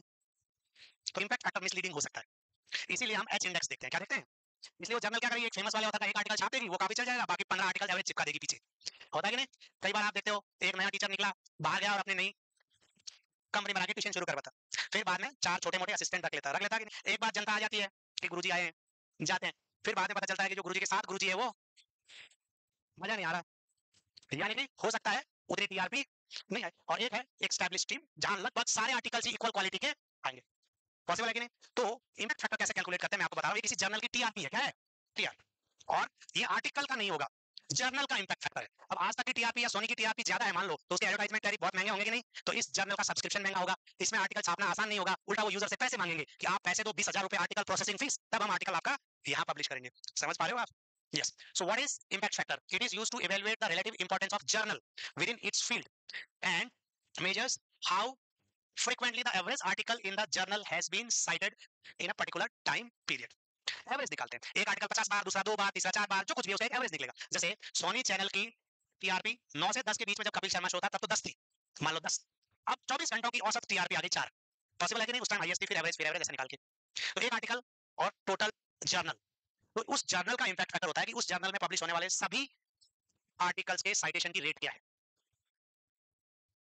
जैसे 2 साल के पीरियड के अंदर हम ये निकालते हैं, क्योंकि एक आर्टिकल एक इशू से ऐसा नहीं निकाला जा सकता। कैसे कैलकुलेट करते हैं ये? नॉर्मली 1 ईयर का भी निकाल सकते हैं या 2 इयर्स का चलन में रहता है। जैसे एक जर्नल मेडिसिन के फील्ड की है, मेडिसिन के फील्ड में वो कितनी नामचीन है, means how prominent that journal is. So journal with higher impact factor are believed to be more important than those who are having low impact factor. और कैसे कैलकुलेट करते हैं impact factor?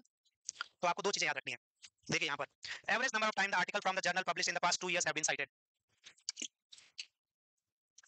For example, for example impact factor is calculated by dividing the number of citation in the each year by the total number of article published in previous 2 years.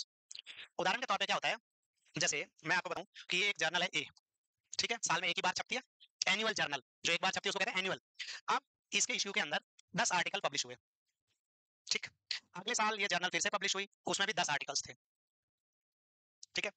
अब पहला article दूसरा ऐसे थे, सब articles को मिला के इस जर्नल्स में 20 साइटेशन हो गए। कैसे? पहले आर्टिकल का एक, दूसरे का दो, तीसरे का एक, ऐसे करते करते टोटल साइटेशन कितने हो गए? 20। मतलब इन 10 आर्टिकल्स को 20 लोगों ने, किसी ने पहले को, किसी ने दूसरे को, 2 लोगों ने दूसरे को, एक ने तीसरे को, ऐसे टोटल साइटेशन 20 हो गए। हो गया कि नहीं? अब 2 साल में इस जर्नल ने 20 तो साइटेशन हासिल करे, और आर्टिकल भी कितने छापे? 20 छापे कि नहीं? 10 एक साल में और 10 दूसरे साल में, तो इसका इंपैक्ट फैक्टर क्या आ गया? 1 आया कि नहीं? समझ पा रहे हो आप? सपोज ये जर्नल 200 आर्टिकल छापती और उसी के रेशियो में उसका लोग साइटेशन देते, तो उसी तरीके से आप total number of citation divided by total number of article published, है ना? इस जर्नल्स के जो भी आर्टिकल्स थे उसमें से उसको साइटेशन कितने मिले डिवाइडेड बाय इसने कितने आर्टिकल टोटल पब्लिश किए, वो जर्नल का इंपैक्ट फैक्टर है। 1 2 3 4 5 जो भी, यानी कि जितना हायर इंपैक्ट फैक्टर है उसका मतलब वो जर्नल काफी रेफर की जा रही है, काफी रेफर की जा रही है लोगों के द्वारा, उसकी रीच सर्कुलेशन अच्छा है। फॉर एग्जांपल, जैसे मैं बता रहा हूं, एक इंपैक्ट फैक्टर 1 मींस कि on an average article publish in that journal have been cited 1 time. 1 year में भी हो सकता है, कुछ लोग इसको 2 ईयर के टाइम में कैलकुलेट करते हैं।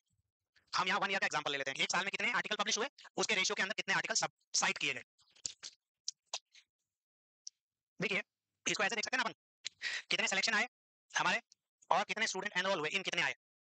अब मैं कह रहा हूँ 100 स्टूडेंट आए और 100 सिलेक्शन हमने दिए, इसका मतलब आप क्या कह रहे हो कि सर सभी का सिलेक्शन हो गया? बड़ी गलत है। कैसे? एक वो बच्चा था जिसने 10 सिलेक्शन ले लिए, यानी कि टोटल सिलेक्शन हमारे 100 हो रहे हैं क्योंकि उसी एक आर्टिकल को 10 लोगों ने साइट किया है। समझ रहे हो आप? यानी कि 9 लोग तो निराश हो जाओ। फिर 2 नंबर वाला है जिसने 6 सिलेक्शन ले लिए, फिर 5 और निराश हो जाओ। फिर 3 नंबर वाला है जिसने 4 सिलेक्शन ले लिया, 3 और निराश हो जाओ। यानी कि एक्चुअल सिलेक्शन तो हम कह रहे हैं 100, लेकिन लोग कितने सिलेक्ट हुए? 80, क्योंकि 20 लोगों ने मल्टीपल सिलेक्शंस लिए, 20 लोगों ने। यस, तो ये एवरेज स्कोर इसी तरीके से निकाला जाता है कि total number of citation divided by total number of publication of article in that journal in 1 year. Yes, okay. तो अब याद क्या रहेगा? इतनी सारी मेहनत क्यों कर रहा हूं मैं? क्योंकि मुझे फ्यूचर पता है, अगली बार जो क्वेश्चन नया दिख सकता है पॉसिबली, वो यही दिख सकता है। क्यों? क्योंकि जब मैंने एम्स का इंटरव्यू दिया था 2015 में, तब मुझे पूछा था कि व्हाट इज इंपैक्ट फैक्टर, और आज मैं लगभग 10 साल बाद आपको पढ़ा रहा हूं, तो मुझसे तो तुम लोग 10 साल पीछे ऑलरेडी हो गए, हो ही ना वैसे भी, नहीं हो? ओके ठीक है, मुझसे वैसे भी आपका और आपका जॉब प्रोफाइल फिलहाल डिफरेंट है ना, आप डिफरेंट एग्जाम दे रहे हो, आपको इंटरव्यू देने की जरूरत ही नहीं है, एग्जाम पास करो और सीधा सिलेक्ट हो जाओ, बस पुलिस वेरिफिकेशन में बच के अब इंपैक्ट फैक्टर जर्नल का होता है और एच इंडेक्स रिसर्चर की होती है, इतना तो याद रख लोगे कि नहीं? और वो जो मेरा प्रोफाइल देगा वो कहाँ था? रिसर्च गेट पे। कौन सा gate? Research gate. Okay good. अब यहाँ इंडिया में एक इंस्टीट्यूट है जिसका नाम है आईसीएमआर। कोरोना के दौरान ये आईसीएमआर बहुत एक्टिव था, Indian council of medical research. यानी कि भारत में रिसर्च की कोई काउंसिल है क्या? मेडिकल रिसर्च की पर्टिकुलरली है क्या? तो आपको बताना yes, Indian council of medical research, head office is in Delhi, is the apex body in India for coordination promotion of biomedical research. और इसमें क्या लिखना है बच्चा? गूगल करो तो मिलेगा ना, फिर भी लिखना है। गूगल कैसे करोगे? तुम्हारा फोन ही नहीं है ना, लाइन टू लाइन नहीं लिखना, जरा फुल फॉर्म याद रखो। और अपेक्स यानी कि हाईएस्ट बॉडी है बायोमेडिकल मेडिकल रिसर्च की, नाम से ही पता चलता है ना, जो लिखना है वो ये लिखना है, ये कब बनी। तो कब बनी वाले क्वेश्चन को मैं प्रमोट नहीं कर रहा, क्योंकि अब एम्स ना तुमको तोता नहीं बनाना चाहता कि आईसीडीएस कब लॉन्च हुआ, मिड डे मील कब लॉन्च हुआ, आईएनसी कब बनी, है ना, वो 1960 वाली हिस्ट्री नहीं पूछनी है हमें अभी। अब हम चाहते हैं आईसीडीएस में एज ए नर्स आप काम कर रहे हो कहीं, तो प्रोग्राम में हम कर क्या रहे हैं वो आपको पता होना चाहिए। बट इसका मतलब ये नहीं कि एक आध क्वेश्चन भी नहीं आए, कभी कभार कुछ आ भी सकता है। So this ICMR was established in 15 November 1911। Can you imagine this? आजादी से भी पहले, in the name of Indian research fund association by Harcourt Butler. यानी अंग्रेजों ने काफी अच्छे काम किए हैं यहाँ पर। और आजादी के बाद 1949 के अंदर इसको रीनेम कर दिया, और अब ये जो मौजूदा नाम है वही नाम दे दिया Indian council of medical research. और ये इस प्रकार का लोगो है इसका, दिल्ली के अंदर हेड ऑफिस है।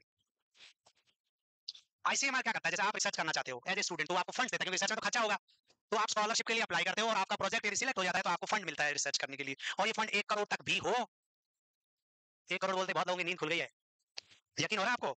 हमारे एम्स में एक रिसर्चर को अभी 2.5 करोड़ रुपए का रिसर्च फंड मिला है। इसलिए रिसर्च करना सिर्फ पढ़ना नहीं है, आप नौकरी में रहते हुए एक्स्ट्रा 2.5 करोड़ रुपए तक की ग्रांट ले सकते हो। और आपने कुछ इनोवेट कर दिया, उसका पेटेंट आपको मिल गया, तो आपको उसकी लाइसेंस फीस के नाम से करोड़ों रुपए आ सकते हैं। जैसे मैंने कल उस एम्स के डॉक्टर का बताया जो पोर्टेबल वेंटिलेटर बनाया, पॉसिबल है कि नहीं? अब अब ये रिसर्च को प्रमोट करने के लिए छोटे प्रोजेक्ट को, छोटी ग्रांट स्टूडेंट्स के लिए, मेडिकल स्टूडेंट्स के लिए मेनली है, बट नर्सिंग स्टूडेंट्स भी उसमें इंक्लूडेड है। आप लोग भी अप्लाई कर सकते हो as a nurse research grant के लिए, और यदि आपका प्रोजेक्ट सिलेक्ट होता है तो आपको ग्रांट मिल सकती है।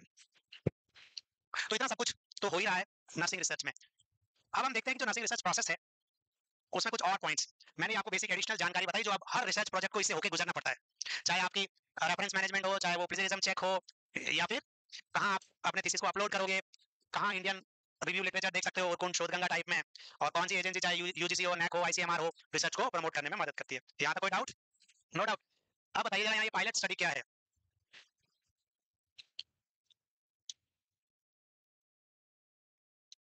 मेन स्टडी होती है और एक पायलट स्टडी होती है। सो पायलट स्टडी इनमें से आंसर क्या होगा? A study to test the tools of the data collection। Answer तो सी सही है। क्यों क्यों करते हैं पायलट स्टडीज के? और क्या क्या नाम हो सकते हैं? मिनी स्टडी, ब्लूप्रिंट नहीं कहते पायलट स्टडी को बेटा, और कहीं यदि यूट्यूब या गूगल से ये लिखा है ना तो कट कर देना। हाँ, ब्लूप्रिंट डिजाइन को कहते हैं, रिसर्च डिजाइन को मैं आगे बताऊंगा, पायलट स्टडी को नहीं। Feasibility study, miniature study, trial run study इत्यादि नामों से जानी जा सकती है। बट इसका पर्पस क्या है? क्यों करते हैं हम pilot study? To test the methods, कि जो भी हमने ये पूरा प्लान बनाया है क्या ये वर्क कर रहा है, कुछ बड़ी गड़बड़ तो नहीं इसमें, और बड़ी गड़बड़ बाद में पता चले जब आप पूरा प्रोजेक्ट कर चुके हो और आप उसको सुधार भी नहीं सके, तो पूरा टाइम मनी मटेरियल वेस्ट हो सकता है कि नहीं? जैसे अभी इंडियन रेलवे ने वर्ल्ड का हाईएस्ट ब्रिज बनाया है, कहाँ बना है वो? जम्मू कश्मीर ऑप्शन में नहीं है, जहाँ एग्जैक्ट जगह बनी बनी बताओ। चिनाब तो नदी है उसके ऊपर बनाया है, नदी तो ऐसे बह ही रही है ना। हाँ हाँ सही कह रहे हो, चिनाब नदी पे बना जम्मू कश्मीर में, पर उस जगह कहाँ है जहाँ ब्रिज बना? ब्रिज तो एक ही जगह पे ना, जम्मू कश्मीर तो बहुत बड़ा है, अब तो अलग अलग भी हो गया, जम्मू कश्मीर लद्दाख, छोड़ दोगे अभी श्रीनगर में? फिर कहते सर हमें अलग से जीके पड़ा, सब तुम्हें अलग से करवाया है ना। चलो मान लेता हूँ मैं कि ये जो बच्चा कह रहा है चिनाब नदी पे ये जो ब्रिज बना, अब रेलवे ने बुकिंग चालू कर दी, पूरी पैसेंजर से भर दी ट्रेन, 2000 लोगों से भरी हुई ट्रेन 150 की स्पीड से ट्रेन पार करवाएंगे क्या पहले? नहीं ना, पहले इसको टेस्ट करेंगे कि सब कुछ सही तो हो सकता है सिर्फ इंजन जाए धीरे धीरे, मालगाड़ी में इंजन पहले, इतना लोग तो ले रहा है कि नहीं। फिर मान लो ट्रेन भी जाए, या जैसे वो बच्चा जा रहा है कह रहा है मालगाड़ी, तो ये मालगाड़ी जा रही खाली, नहीं तो माल का नुकसान हो जाए ना। फिर स्पीड को धीरे धीरे लगाएं, फिर स्पीड अप करते करते ट्रायल्स होंगे होंगे कि नहीं, फिर ये ट्रायल सक्सेसफुल हो गए, हम कॉन्फिडेंट है कि सब कुछ ठीक है, अभी मेन जो प्रोजेक्ट है वो चालू हो जाएगा कि नहीं। तो पायलट स्टडी स्टडी का प्रोसेस पूरा सेम रखेंगे हम जो मेन स्टडी में होता है, सिर्फ सैंपल्स की साइज होगी कम, सैंपल की साइज होगी कम, और हम इसको देखना चाहते हैं कि क्या हम ये रिसर्च कर पा रहे हैं, क्या सैंपल मिल पा रहे हैं, कितना समय लगता है इसके अंदर, कितना खर्चा होता है, उसी हिसाब से आप अपनी मेन स्टडी को रीडिजाइन कर सकते हो। तो सहूलियत, सहूलियत यानी कि फीजिबिलिटी स्टडी कहते हैं इसको, क्या कहते हैं, सहूलियत यानी कि फीजिबिलिटी स्टडी। और आप लोग जो डेमो देखते हो ना, वो एक तरह की पायलट स्टडी है। क्या है, पायलट स्टडी। और डेमो हम तो देते ही नहीं, डेमो दे रहे हैं क्या तुम लोगों को, फिर तुम लोग कैसे आ गए, आ गए, अच्छा हाँ, रहने दो, तुम लोग जो नहीं बताना उस पर तो बड़ी मिन्नतें करते हो, और जो मैं बता रहा हूँ तब तो गिर रहे बेहोश हो गए, अब नहीं बता। सो पायलट स्टडी बाद में बताऊंगा ना, जब फिर से मुझे याद आएगा तब। पायलट स्टडी क्यों कर रहे हैं हम लोग, कि सपोज आप लोग डेमो देखने आए, तो आप क्या देखते हो कि हम पढ़ा पाएंगे कि नहीं, नहीं, तुम यही देखने आते हो कि तुम पढ़ पाओगे या, और डेमो से जो जाता है उसको हम रियलाइज करवा देते हैं कि ये तुम्हारे बस की बात, अप्लाई फॉर सीएचओ, वो तो चले जाते हैं। जिन लोगों ने चैलेंज के तौर पे ले लिया कि नहीं, no CHO only not set, वो अभी भी टिके हुए हैं, नींद आ के गिर रहे हैं, फिर भी उठ के बैठे हैं, हाँ सर पढ़ूंगा, तो तुम लोग जरूर कुछ ना कुछ तो बन के जाओगे कि नहीं। Very good. So pilot study में हम देख पा रहे हैं कि हमसे ये हो पाएगा या, ये रिसर्च हमारे बस की बात है या जोश जोश में जरूरत से ज्यादा बड़ा प्रोजेक्ट हाथ में ले लिया और बाद में कहते हैं कि यार ये तो हो ही नहीं रहा। आपका जो घर बन रहा था ना, घर जोश जोश में इतना प्लॉट बड़ा लिया क्योंकि बड़ा घर बनाना था, अब थोड़े ही दिनों में पैसे खत्म, अब 3 साल तक काम रुका हुआ है, अपन कह रहे पैसे जमा कर रहे हैं, तो पहले पायलट स्टडी उसी हिसाब से करते तो ये टाइम से पूरा हो जाता। सो डिपेंड्स ना कि आपने अपनी फीजिबिलिटी नहीं देखी कि फिलहाल मेरे पास उतनी सेविंग या फंड्स है या नहीं। सो स्मॉल स्केल स्टडी कहते हैं इसको, preliminary study, prelims main study से पहले, मेन एग्जाम से पहले प्रीलिम्स होते हैं कि नहीं। और फीजिबिलिटी स्टडी, फीजिबिलिटी को कहते हैं सहूलियत, कि क्या आपके पास साधन है, नॉलेज है, टाइम है ये स्टडी पूरे करने का। Miniature study, trial run, trial run मतलब जो मेन स्टडी है उसको पहले से छोटे स्केल पे ट्राई करके देख लो, ट्राई आउट। अब हम पायलट स्टडी में कितने सैंपल हैं, हालांकि कोई गाइडलाइन नहीं है, बट एक रफ एस्टिमेट के हिसाब से हम बच्चों को गाइड करते हैं कि नॉर्मली 10% ऑफ टोटल सैंपल्स, जैसे आप 100 लोग ले रहे हो मेन स्टडी के अंदर, तो पायलट स्टडी 1-2 लोगों पे नहीं करनी है, कम से कम 10 लोगों पे, 100 का 10%। सपोज आप 50 लोग ही ले रहे हो, उसका 10% तो 5 ही आएगा, नहीं, कम से कम तब आपको 10 सैंपल्स तो लेने चाहिए, क्योंकि बायस गलत सैंपल सिलेक्शन से गलत रिजल्ट आ सकता है। सो ये जस्ट एक स्टूडेंट के लिए गाइडलाइन है। अदरवाइज मेन स्टडी में कितने सैंपल लेने, इसके लिए सैंपल साइज कैलकुलेशन फार्मूलाज है, सैंपल साइज कैलकुलेशंस के फार्मूलाज है, जो आपकी मेन स्टडी की साइज आती है उसका 10% आप यहाँ ले सकते हो। यस, और क्यों इंपॉर्टेंट है ये समझ गए, नहीं तो बड़ा धोखा मिलेगा। जैसे अपन कहीं जाते हैं रास्ते में, जीपीएस लगा हुआ होता है, गूगल बता रहा है टेक राइट, वहां राइट होता ही नहीं, कई बार ऐसा रहता है कि नहीं, मतलब राइट कट आपको नजर ही नहीं आता, और अब अपने मन में डर बैठ गया है, थोड़ा सा आगे गए, अपन हर किसी को रोक रोक के पूछ रहे हैं भैया ये भगत कोठी जाने वाली रोड यही है, बोला हाँ, थोड़ा आगे बहुत कटा है, अपन और कंफ्यूज किधर जाए भाई, फिर पूछते भाई सीधे जाए कि राइट, तो बोलते और सीधे, तो अपन आगे जाते रहते हैं। यानी कि ट्रायल स्टडी हम इसलिए करते हैं कि बिना किसी को पूछे, यदि सीधे गूगल के भरोसे होते हैं तो भगत कोठी से 50 किलोमीटर आगे निकल गए होते कई बार, नेटवर्क इश्यू, गूगल को भी नहीं पता कि ऐसी कोठी कहाँ बनी हुई है, संभव है कि नहीं। हाँ, तो इसलिए हम पायलट स्टडी करते हैं, ये बहुत ही इंपॉर्टेंट है, जिससे आप पूरा प्रोसेस जो हमने पढ़ा ना, डेटा कलेक्शन से लगा के डेटा एनालिसिस तक, ये आप ट्राई आउट करते हो। रिजल्ट इसका मैटर नहीं करता, बट प्रोसेस मैटर करता है, और फिर आप गाइड के साथ डिस्कस करते हो कि देखो ये टूल में बदलाव या मेथड में बदलाव या अप्रोच में बदलाव की कुछ जरूरत पड़ती है, तो you can modify your main study. अब जो मेन टॉपिक है हमारा वो है रिसर्च डिजाइन, इसमें बहुत सारे क्वेश्चन आते हैं, देखिए जरा यहाँ क्या पूछा है, experimental research design, what is the key defining characteristic of experimental research.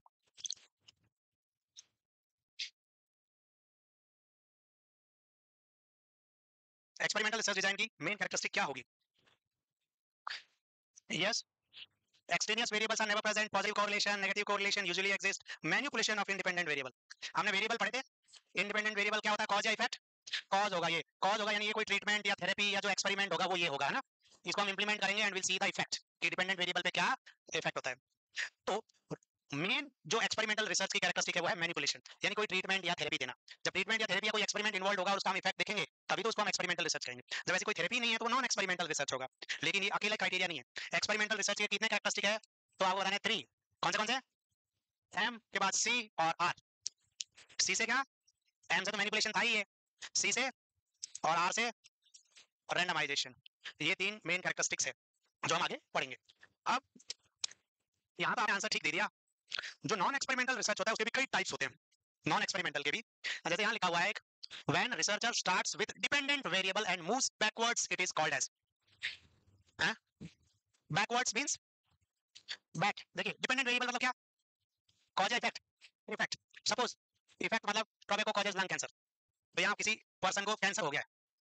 अब हम जब रिसर्च शुरू कर रहे हैं तो ये कैंसर के साथ हमारे पास आया है, अब हम इसकी हिस्ट्री ले रहे हैं, क्या ले रहे हैं, and we are trying to find out की पॉसिबल इसके रिस्क फैक्टर या इटियोलॉजिकल फैक्टर या कॉजेज क्या होंगे, इसको क्यों हुआ है ये लंग कैंसर, इसलिए हम हिस्ट्री तो लेते हैं, past medical history, personal history सब कुछ लेते हैं। तो अब हम यहाँ इफेक्ट से शुरू करके पास्ट में देख रहे हैं, किसमें देख रहे हैं, जिससे हमें कॉज का कुछ हिंट या क्लू वगैरह तो मिले।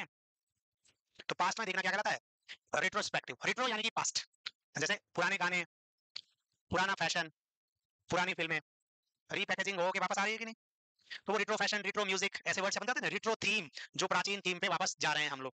सो रिट्रो का मतलब बैकवर्ड, और फ्यूचर में यदि होता तो prospective, looking into future is prospective research. Mainly हम ये एपिडेमियोलॉजी में यूज करते हैं प्रोस्पेक्टिव या रेट्रोस्पेक्टिव, किसमें, केस कंट्रोल या कोहॉर्ट स्टडीज में, केस कंट्रोल या कोहॉर्ट स्टडी में। सो कोहॉर्ट जो है वो प्रोस्पेक्टिव हो सकता है, रेट्रोस्पेक्टिव हो सकता है, या मिक्स्ड भी हो सकता है, थोड़ा फ्यूचर थोड़ा past. So looking into past is retrospective, इसको हम घटना होने के बाद कॉज ढूंढते हैं, इसलिए पोस्ट डी फैक्टो भी कहते हैं, क्या कहते हैं, पोस्ट डी फैक्टो, फैक्ट घटना होने के बाद हम पास्ट में देख रहे हैं, तो पोस्ट डी फैक्टो भी रेट्रोस्पेक्टिव का नाम हो सकता है, या फिर पास्ट के लिए हम ऐसा वर्ड यूज करते हैं एक्स डी फैक्टो, क्या, एक्स डी फैक्टो। तो रेट्रोस्पेक्टिव नहीं ऐसा कुछ लिखा हुआ मिले तो भी उसका मतलब भी क्या होगा, रेट्रोस्पेक्टिव। लेकिन ये एक्सप्लोरेटरी डिस्क्रिप्टिव ये क्या होते हैं ये भी हम समझेंगे। नॉन एक्सपेरिमेंटल डिस्क्रिप्टिव रिसर्च के कई टाइप्स हो सकते हैं, आसान है, आपके पर्पस के हिसाब से आप इसकी टाइप कह सकते हो। कैसे, तो what are the research approaches and designs. So basically जो डिजाइन है उसको हम रिसर्च का फ्रेमवर्क कहते हैं, फ्रेमवर्क का मतलब ढांचा, स्ट्रक्चर, कि हम ये रिसर्च कैसे करने वाले हैं। सपोज ये क्वेश्चन या प्रॉब्लम है आपके पास, उसका आप आंसर देख रहे हो, तो आप कौन सी स्ट्रक्चर यूज करके उस आंसर तक पहुंचोगे। और it is also called as systematic plan of what is to be done, कि हम करने क्या वाले हैं, how it will be done, कैसे होगा ये, how the data will be analysed, कि जो रिजल्ट आएगा उसमें डेटा एनालिसिस के कौन से फॉर्मूलेज यूज करेंगे। So basically it's a master plan, overall plan of the research, और इसको हम कह सकते हैं blueprint, blueprint, overall plan, a framework, और आपके तमाम क्वेश्चंस का आंसर। जैसे आप लोग हमारे पास आते हो इंक्वायरी के लिए, वो तो अलाउड है कि नहीं बच्चों, इंक्वायरी के लिए आते हो, फिर पूछते हो सर कौन पढ़ाएगा हमें, हम बता रहे हैं ये, फिर ऐसे देख रहे थे और कौन पढ़ाएगा, हमने कहा ये, लगा रखा है कि नहीं हमने आप लोगों के सामने, देखते हो नहीं तुम इनको, पक्का, ओके। फिर बच्चा पूछता है सर कोर्स कब पूरा होगा, तुमने पूछा कि नहीं बच्चों, पूछ के देखो मेरे से, रिस्की ना, क्यों, तुम ही लोग तो बोलते थे कोर्स पूरा होने में बहुत टाइम लगता, बहुत टाइम लगता, एक दो तो बाहर जाके ये भी बोल रहे कोर्स पूरा हो ही नहीं रहा, कौन है वो, मेरे को सब पता बच्चों, हाँ, हाँ, क्या, सुरेश, ये बेचारा सुरेश कहीं कोचिंग छोड़ के ना चला जाए। अब जब कल मैंने बताया ना आप लोगों को कि भाई प्रेगनेंसी 9 मंथ्स लेती है कि नहीं, so it will take time, और ये प्रेगनेंसी इंसान की है, और यदि वेल की होती तो और ज्यादा समय लेती कि नहीं, और यदि चूहे की होती, बकरी की होती, भेड़ की होती, बिल्ली की होती, तो कम समय लगता कि नहीं। तो हम क्या बना रहे हैं, इंसान, तो समय तो लगेगा भाई साहब, और समय लगेगा तभी तो बढ़िया रिजल्ट्स आएंगे, और कोर्स है इतना बड़ा, हम सब पढ़ा रहे हैं तो वक्त तो लगेगा। अब उस बच्चे को क्या पता कि कोर्स क्या है, कोई आपको कहे बेटा तेरा कोर्स पूरा हो गया, तुम जा, तुम कह रहे ओके हाँ चलो, तो हम कोर्स पे ज्यादा फोकस नहीं कर रहे हैं, हम किस पे कर रहे हैं, सिलेक्शन पे, किस पे, और सिलेक्शन नहीं होगा और कोर्स पूरा होगा, उससे कुछ मिलने वाला है क्या, मिलने वाला है क्या, कोर्स तो सिर्फ एक ही था जो आपने किया, नर्सिंग का बीएससी या जीएनएम, अब और कोई कोर्स नहीं है, अब रिवीजन है, क्या है, और अब टारगेट है सिलेक्शन।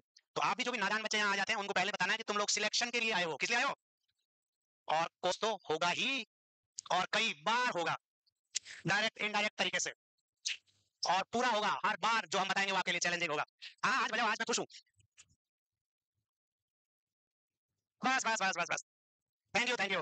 अब हम देखेंगे कि जो हम ये रिसर्च डिजाइन पढ़ रहे हैं, डिजाइन बहुत कंफ्यूज कर देती है अपने, चाहे कपड़ों की हो, घर की हो, या कुछ भी खरीदने जाते हैं तो बहुत दिक्कतें होती है, हो रही है नहीं, कई बार तो खाली हाथ आना पड़ता है कि डिसाइड ही नहीं कर पाते लाएं क्या। सो हम देखेंगे सबसे पहले क्वांटिटेटिव रिसर्च के अंदर नॉन एक्सपेरिमेंटल डिजाइन, ये आसान है, हर कोई एक्सपेरिमेंट करने लायक रिसर्चर नहीं बन पाता बिगिनिंग में, तो बिगिनर्स कैसे शुरू करेंगे, नॉन एक्सपेरिमेंटल रिसर्च से, और बोलचाल की भाषा में नॉन एक्सपेरिमेंटल रिसर्च को हम क्या कह सकते हैं, डिस्क्रिप्टिव रिसर्च। क्यों, क्योंकि यहाँ रिसर्चर क्या करता है, जो भी फिनोमिना या कंसेप्ट है उसको ऑब्जर्व करके, डेटा कलेक्ट करके, एनालाइज करके, उसकी कोई मीनिंग निकाल के रिजल्ट बना के लोगों तक बताता है। समझ पा रहे हो आप, यू जस्ट डिस्क्राइब इट। जैसे आपके जो फ्रेंड पूछते हैं कि कैसा लगा जेएनसी में पढ़ के, तुम लोग इतना नहीं बताते, तुम लोग काफी बता रहे हो, ऐसा लंबा चौड़ा बताते रहते हैं ना, वो भी सब मुझे पता है, बताते रहते हो कि नहीं, तुम नहीं वाले चुप रहो, जो बता रहे हो उन बच्चों को तुम बताते रहो, अच्छा अच्छा है ना। सो बेसिकली अब हम क्या डिस्क्राइब करते हैं उसके हिसाब से हमारे डिस्क्रिप्शन का लेवल हो जाएगा, और उसी हिसाब से आपके नॉन एक्सपेरिमेंटल डिजाइन भी अलग अलग होंगे। जैसे आप घूमने जाते हो, घूमने नहीं जा रहे, पहले कभी गए होंगे, कहाँ गए हो, वृंदावन भी गए, मथुरा गए बच्चे। तुम लोग कहाँ गए मुझे बताओ बच्चों? आगरा भी गए हो, कुल्लू मनाली भी गए हो, वेरी गुड। गोवा, ये कहाँ पर है? महाराष्ट्र में, हाँ। अच्छा, और बच्चों तुम लोग भी हमारे साथ ही हो कि अलग देश बना दिया? ये तो मुझे आज जस्ट अच्छा अच्छा, सब ठीक है तुम्हारे वहां पर? मैंने पूछा नहीं ना, सॉरी, अभी पूछा इसीलिए। सब ठीक है ना वहाँ? Good good. तुम लोग चुप रहो ना, मैं बांग्लादेश वालों से पूछा। गर्मी ना, किसको ज्यादा हो रही है? इधर भेजो। गर्मी होगी, आप हो कहाँ पर? जोधपुर में बर्फ पड़ेगी ये सोच के आए थे? देखो यहाँ क्या लिखा है हमने, देख लो, शिक्षा प्राप्त करना एक, इसलिए गर्मी सर्दी के बारे में ना सोचें, सिर्फ बैठे रहें। आप भी बैठ जाओ बच्चों। आज मैं थोड़ा इंट्रोडक्शन में हूं, इसलिए 2-3 बच्चे उठे और मेरी नजर में हैं, ये अलाउड नहीं होता, बट मैंने सोचा क्या पता पहली बार डांट दूं और सदमा लग जाए, इसलिए ध्यान रखना, अगली बार मेरे आगे उठने की हिम्मत मत करना, फिर मैं ये नहीं देखूंगा आपको चक्कर आ रहे हैं, नहीं आ रहे तो भी सच में आ जाएंगे। चलो ठीक है। अब जब आप जहाँ घूमने गए, जैसे ताजमहल वाले, कौन कौन है ताजमहल देखने, कौन कौन गए? Oh very good. डरो मत, मैं तुमको कुछ नहीं पूछूंगा, सिर्फ बताओ ताजमहल देखने गए हो कि नहीं। ओके, देखिए आ गए, कैसा लगा? बहुत अच्छा लगा। क्या अच्छा लगा? वो चबूतरा अच्छा लगा जिसमें आपने फोटो ली थी? यस वेरी गुड, बहुत अच्छा लगा। और क्या अच्छा लगा? और कुछ दिखा ही नहीं? अरे मुमताज कहाँ थी? मुमताज दिखता ही नहीं वहाँ। उसका टॉम तो बहुत अंदर है ना नीचे, फिर ऊपर जाली में से झाके बने रहे होते हैं, हेलो मुमताज ऐसे करके। कुछ लोग वहाँ सिक्के भी डालते हैं, सिक्के। तुम तो डालने की बजाय उठा के लाए होंगे। डाले थे? यूपीआई नहीं होता वहाँ? मुमताज के पास क्यूआर कोड नहीं है ना, पुराने जमाने का है। चलो ठीक है, ये तुम्हारे ताजमहल का ऑब्जर्वेशन है जो तुम बता रहे हो लोगों को। कितना अच्छा लगा सुन के नहीं? वो मार्बल, उस पे किया हुआ आर्ट वर्क, किसी को कुछ याद नहीं, क्योंकि अपन तो देखते ही नहीं, सिर्फ फोटो खींचते। अरे तुम लोग जब वहाँ गए तो वहाँ कुछ फॉरेनर्स थे क्या? फॉरेनर्स वो खुद की फोटो खींच रहे थे क्या? वो ताजमहल की अलग अलग एंगल से फोटो ले रहे होंगे, आपने देखा होगा एक एक मीनार को जूम कर करके फोटो ले रहे होंगे। इनफैक्ट छोटे छोटे आर्ट में जो फ्लावर्स या जो बिच्छू जैसा ऐसा कुछ बना हुआ है उसकी टेल की भी फोटो ले रहे थे, ये बिच्छू की पूछ। हमने तो नहीं लिया, उन्होंने क्यों लिया? मैं गया जब वो फॉरेनर ऐसे फोटो ले रहा, मेरे को लगा कि वो जाके वहां पे वापस अपने देश में ताजमहल बनवाएगा, इसलिए इतनी डिटेलिंग देख रहा। तो ये देखने का एक नजरिया होता है, डिस्क्राइब करने का एक लेवल होता है, हर किसी की अलग अलग अंडरस्टैंडिंग होती है। तो आपका डिस्क्रिप्शन कितना डीप है उसी हिसाब से आपको ये लेवल याद है। आप लोगों का पूरा फोकस सिर्फ ताजमहल अच्छा है और फोटो अच्छी आती है, आपने एक ही वेरिएबल डिस्क्राइब करा। क्या? एक ही वेरिएबल। सपोज आपके घर पे सेल्समैन आते हैं ना, सेल्समैन, सेल्समैन आके पूछते हैं आपको ट्रिंग ट्रिंग करके कि आप कौन सा डिटर्जेंट यूज करते हो ना, डिटर्जेंट निरमा, वो बच्चा निरमा यूज कर रहा, तुम लोग टाइड, सर्फ एक्सेल, हो वेरी गुड। तुम्हारे नाम ही तुम्हारी तरह है यार, मैं सुना ही नहीं है ये। क्या बता रहा है वो? घड़ी, ओ घड़ी, हाँ। हम्म, जो मिले वो है ना आपने, वो क्या? गुड। तो वो सेल्समैन आया, उसने सिर्फ यही पूछा और सर्वे करके बता दिया कि 5 लोग सर्फ एक्सेल, 2 लोग घड़ी, 1 लोग टाइड, बाकी लोग कपड़े धोते ही नहीं। ये रिसर्च हो गया, उससे हो गया कि नहीं? तो इसने क्या डिस्क्राइब करा? So basically in univariate the studies undertaken to describe the frequency of occurrence of the phenomena rather than describing the relationship. Phenomena यहाँ क्या था? डिटर्जेंट। डिटर्जेंट कौन सा यूज करते, सिर्फ नाम पूछा, मैंने नहीं पूछा घड़ी क्यों करते हो, सर्फ एक्सेल क्यों नहीं करते, ऐसा कुछ भी नहीं पूछा, और मैंने ये रिसर्च कर दिया। तो ये सुपरफिशियल बेसिक लेवल का डिस्क्रिप्टिव स्टडी हो गया। अब वो सेल्समैन ट्रेनिंग था, अगली बात फिर आया आपके घर पे, इस बार वो क्या करना चाह रहा है? एक्सप्लोरेटरी डिस्क्रिप्टिव डिजाइन लेके आया है। मैम जो आपने पिछली बार बताया था कि आप घड़ी यूज कर रहे हो, घड़ी क्यों यूज कर रहे हो? तुम लोग क्या बोलते हो कि हमारे पतिदेव हमारे हाथों से प्यार करते हैं, और एड में हमने देखा था जो बीवी के मुलायम हाथों को मुलायम ही रखना चाहे वो क्या लाए? वो वाला डिटर्जेंट जिससे हाथ में ही सिर्फ मेल मेल साफ हो, वरना कुछ डिटर्जेंट ऐसे होते हैं जो अपनी चमड़ी को भी बहुत ही एसिडिक, काफी हार्ड रहता है उनका टेक्सचर, ऐसा कुछ ऐड आता है ना वो। एक बच्चे ने बताया, उस बच्चे को पूछा तुम सर्फ एक्सेल वाला कौन है, सर्फ एक्सेल क्यों यूज करते हो? ये दाग को खींच के निकालता, इसने ये रीजन बताया। और वो घड़ी वाला कौन है बच्चा, वहाँ घड़ी वाला, तुम लोग घड़ी क्यों यूज कर रहे हो बच्चा? नहीं नहीं, मेरे को बताया, मेरे को बताया, बताऊं? इसका रूममेट घड़ी लाता है, समझे कि नहीं? तुम्हारा लेवल ही नहीं, तुम मेरा जोक भी समझ सकते बच्चों। अब मैं इसको नहीं समझ अरे नहीं समझे सच में, एक्सेप्ट नहीं कर रहे ना, क्योंकि अपने को क्या, जो लाया है उसने, अपन तो वही यूज करेंगे। वो घड़ी लाया था, अपन घड़ी कर ले, वो सर्फ एक्सेल लाया था, सर्फ एक्सेल कर ले। चलो ठीक है। एक्सप्लोर करना मतलब और डेप्थ में जाना कि ये क्यों। तो जो अंग्रेज देख रहा था ना, वो एक्सप्लोर कर रहा था कि मीनार की आर्ट क्या है, कैसी है, डेप्थ अंडरस्टैंडिंग करने की कोशिश कर रहा था। So in exploratory the investigation of phenomena and its related factors about which little is known, may be description में हम कौन सा सर्फ यूज कर रहे हैं और क्यों, ऐसा 2 क्वेश्चन पूछे, फिर आंसर देख लें, ये कारण है। अब उसने कंपनी वाले ने अपने बॉस को जाकर रिपोर्ट दी थी कि देखो सर, घड़ी वाले इस कारण से घड़ी यूज कर रहे हैं, सर्फ एक्सेल वाले इन कारणों से यूज कर रहे हैं, तो यदि हम भी हमारे प्रोडक्ट में ये फीचर ऐड कर दें तो प्रोबेबली हमारा प्रोडक्ट भी लोग यूज करने लगे। सपोज मैं चाहता हूँ बच्चा जो घड़ी वाला है वो हमारा डिटर्जेंट यूज करे, तो मैं क्या करूंगा? उसको समझाऊंगा क्या? नहीं, उसके रूममेट को हमारे डिटर्जेंट का सैंपल दूंगा, दूंगा कि नहीं? वो ऑटोमेटिकली वो सैंपल यूज करेगा कि नहीं? हो गया कि नहीं प्रचार? बस अब वो बच्चे सामने ही नहीं देख रहे, पता नहीं उन्होंने पर्सनल ले लिया होगा इस बात को। खैर कोई नहीं, पर्सनल ले भी ले तो मैं तो कोई खास चिंता नहीं करता कि मुझे कौन सा इलेक्शन लड़ना है, और इलेक्शन लड़ूंगा तो भी तुम मेरे को वोट दोगे ही नहीं, है ना? मेरे को पता ही था ये। यस यस यस, देख लो फ्लो फ्लो में मैं तुम्हारी मन की बात निकाल ही लेता हूँ। इसीलिए एक बार ये सारे बच्चे मिलके मेरे पास आए और मेरे को कह रहे हमारा नेता कैसा हो। मैंने साफ मना कर दिया क्योंकि तुम सब मिलके मुझे डुबोना चाहते हो। एनीवेज, अब ये बात हम अली सर को बताएंगे। बता दूं? नहीं नहीं बताऊंगा, वो बेचारे इमोशनल है, वो इस बात को सच मानते हैं जब तुम नारे लगाते हो तब, इसलिए उनको उनकी भावनाओं को हम हर्ट नहीं करते। और तुम सच्चे ही हो, ऐसा ही कहूंगा मैं, कह दूं? चलो ठीक है। अब हमें पता चल गया कि और डीप में एक्सप्लोर करें, लेकिन नेक्स्ट जो लेवल आता है वो आता है कंपैरेटिव डिस्क्रिप्टिव डिजाइन। अब वो सर्वे वाला फिर से आएगा तीसरी बार, इस बार वो अपना सैंपल लेके आएगा कि मैम साहब ये जो प्रोडक्ट है ये अच्छा है, हम लेंगे नहीं, हम नहीं लेंगे। वो कह रहा लेना नहीं है, ये फ्री फ्री।